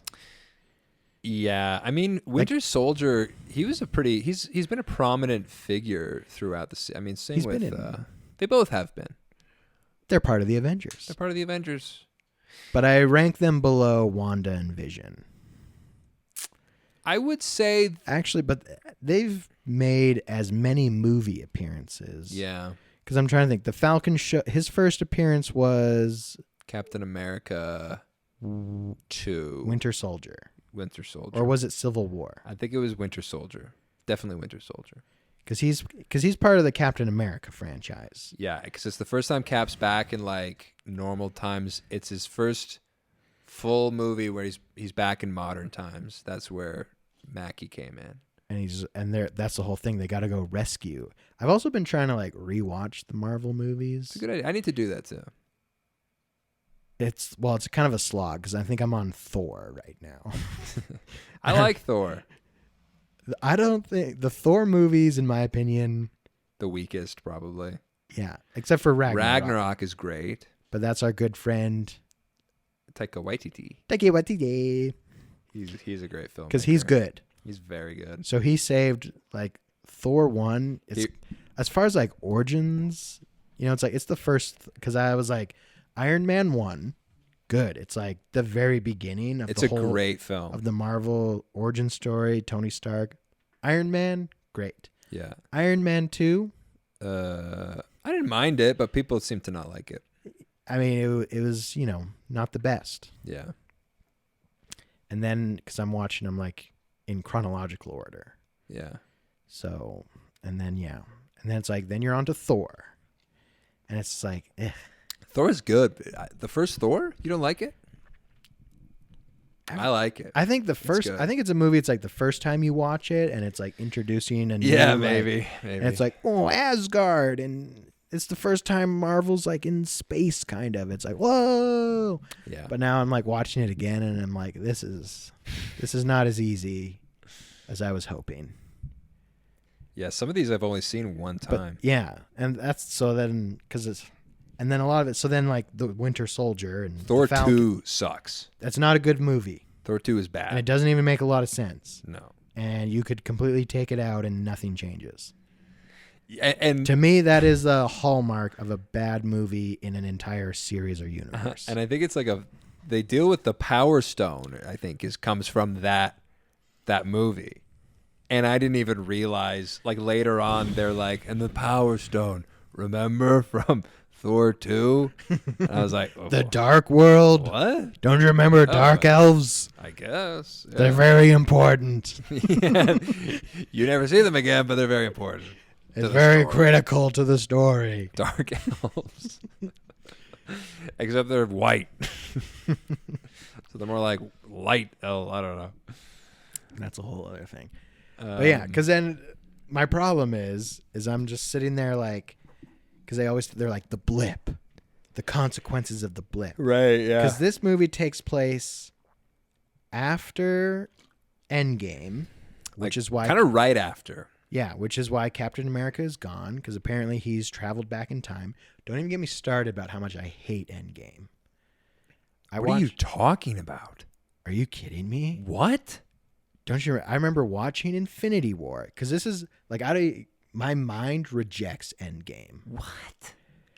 Endgame is so good, dude. Yeah, like the visuals and the action. So all it's like of it, Infinity the War storytelling, snaps away half the people. Yeah. And Thanos thinks and then like Spider-Man dies and everyone's like freaking out. And I'm walking out of the theaters like, this is garbage. For Infinity War. Yeah. Because I'm just like, everyone's like, no, they're dead. And I'm like, they're going to friggin' do some. And I remember thinking like, how do you solve this? And I was like, they're going to travel back in time. And I hate time travel. Like, it's like, Oh my God. it's like, yeah, we're going to solve this with time travel. I hate time travel movies. Hate it.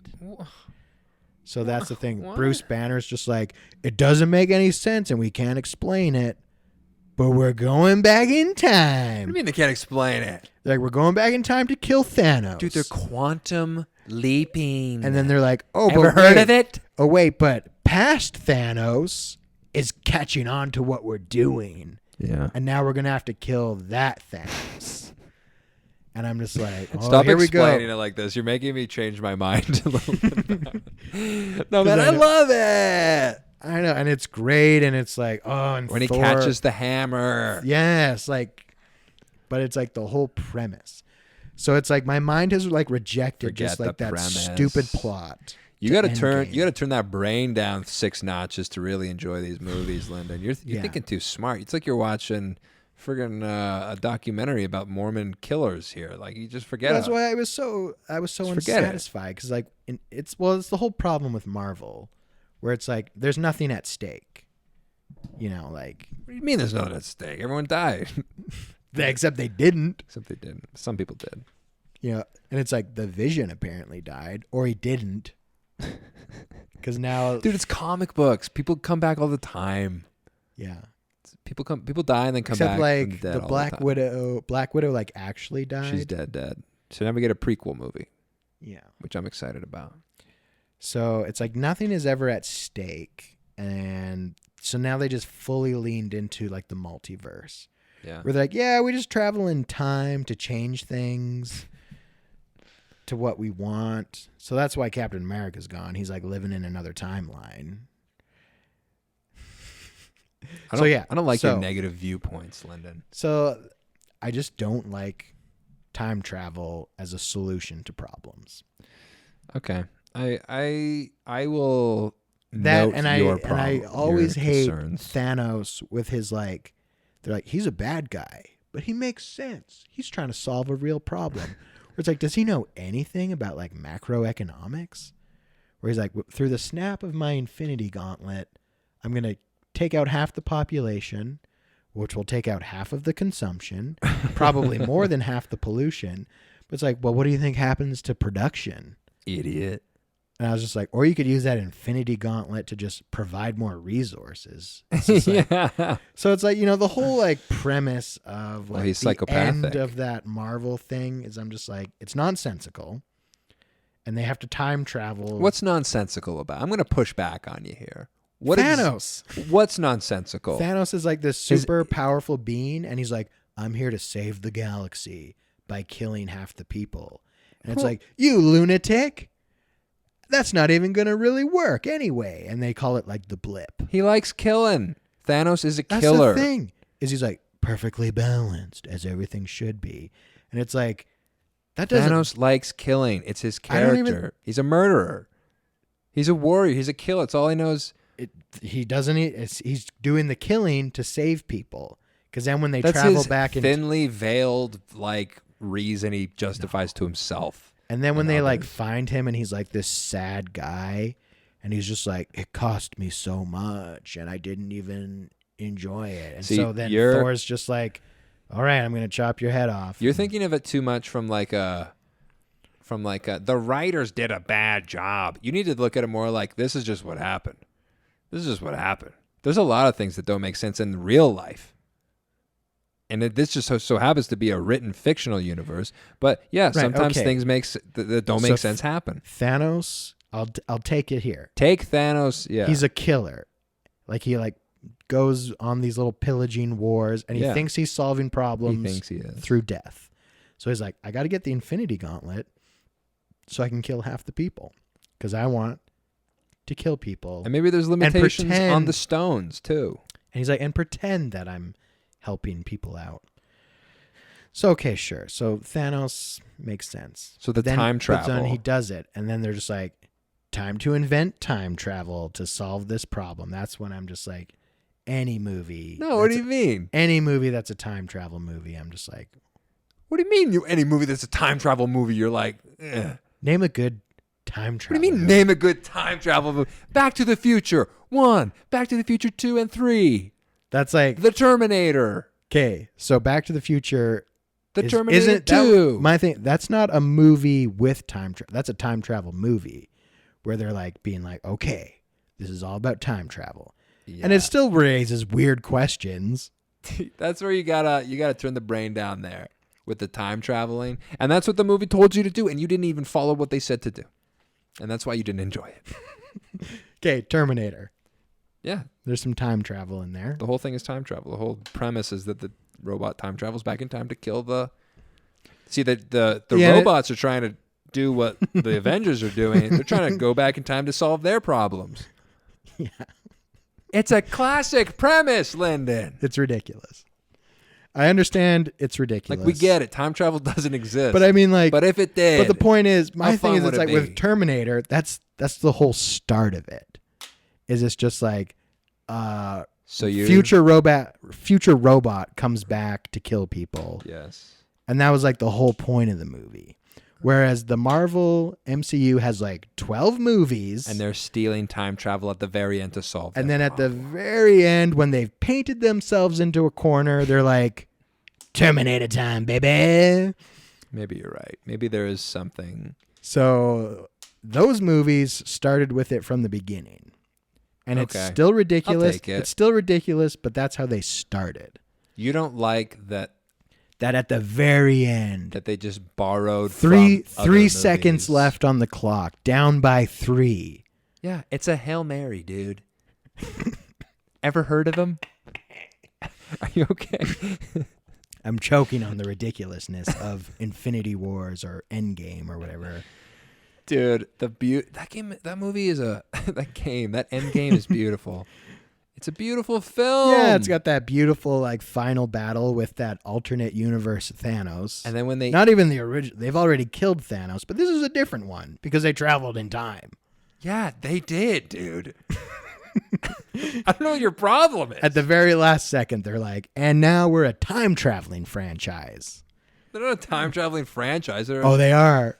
Don't you love Endgame? I do. Endgame's a time traveling movie, Troy. Sure. So they're a time traveling franchise. It's not a time traveling franchise. It's not that every single movie is about time travel. It's not like there's a theme song at the end about time traveling, like there is in Back to the Future. It's the power of love. No. This is just a movie that happens to contain time travel elements, which is all perfectly scientifically possible using the quantum realm. All right.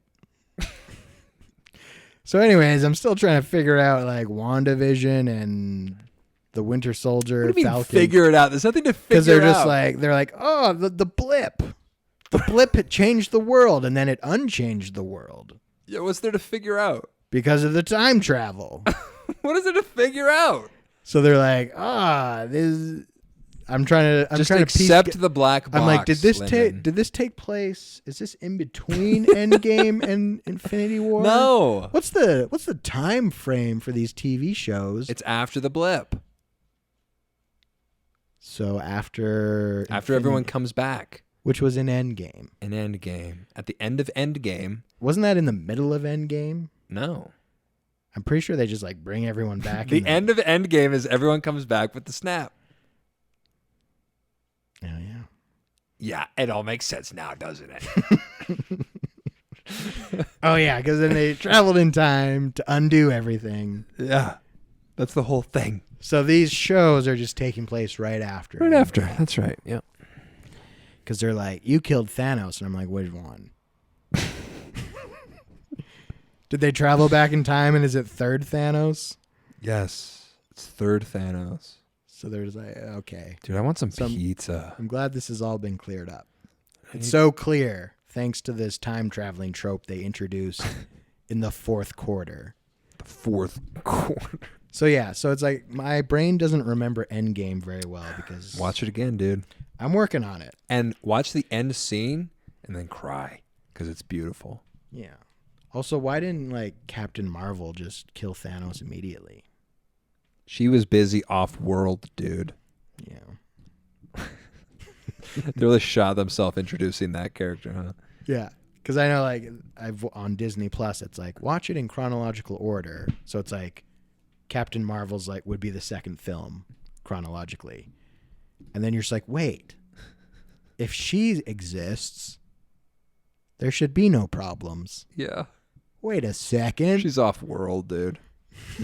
She's got different, not bigger fish to fry, just different fish to fry. There's a lot of people to help in the universe. And that's like a little line they give so that, like they can explain her away.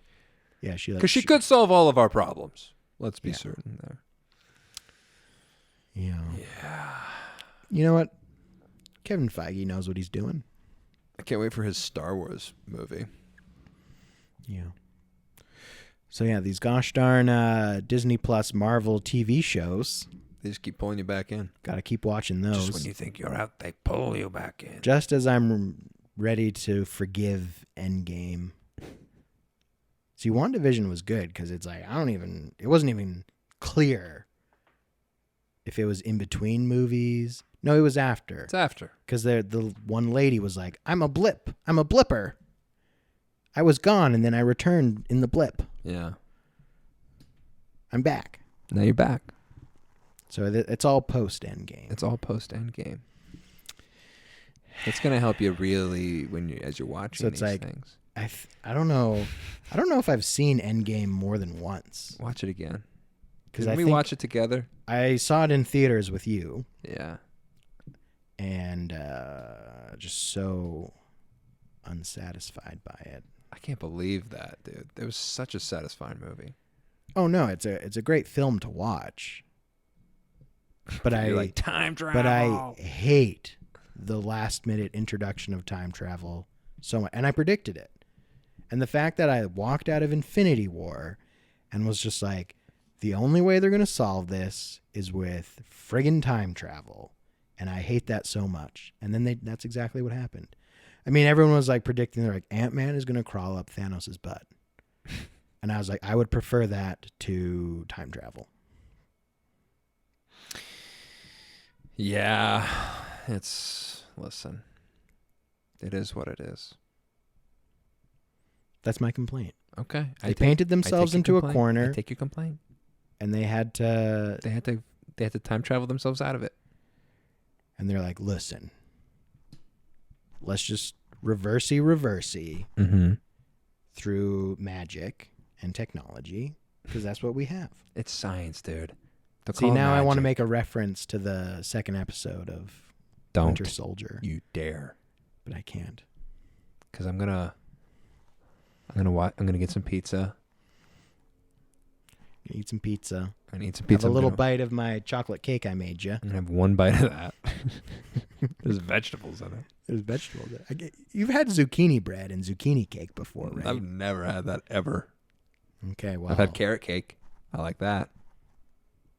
Well, it's kind of like that. Have you ever eaten a zucchini before? It's entirely possible I have not. We can't rule that out. Zucchini. This might be your first time getting a zook in you. Is that like a pickle? Like a pre-pickle? No, a cucumber is... Cucumber. That's what I'm thinking. A zucchini is kind of similar to a cucumber. It's very possible I have not eaten a zucchini then. Well, like I said, you eat this cake, call it a salad. I'll do that. That's my veggies for the week is that piece of cake. That chocolate, that delicious chocolate cake. Okay, so that was a big rant about you seen any good movies lately? Yeah. I watched Oh Brother, Where Art Thou? with the wife again. It's a good one. She was like, "Is this a musical?" And I was like, "No, it's not a musical. It's a movie with a lot of music in it. Yeah. Good music. I think it's a good, Wholesome You music." could argue that it's a musical. I actually pulled up a YouTube video. Apparently, this was quite a debate. It's a very popular Google search. Is "Oh Brother, Where Art Thou" a musical? The answer is no. Music is a big part of it. Yeah. But I was like, Cats is a musical. My point is, it's like they're singing everything.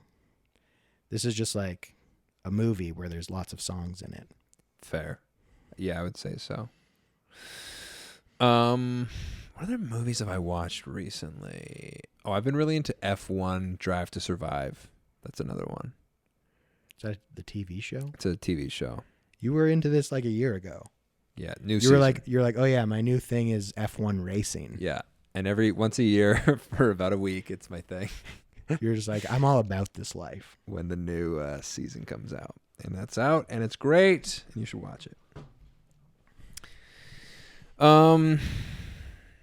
Okay, I think we've been through it. I think we did it, and I'm gonna put a less controversial photo on the Instagram this week. Make sure it's he was the best. We'll make it that guy. We'll put a picture of that guy. Should it be that guy? With his little bow tie. The bow tie. Maybe like with their Toyota Supra Uzi, maybe. Yeah. Yeah. Okay. So, yeah, I guess, Hey. Let us know your thoughts, dear listener. What you thought about Murder Among the Mormons. I'm sure you watched it. Yeah. 'Cause I'm sure you're just like us. Mormon. And we want to hear your thoughts. Tell us what you think about.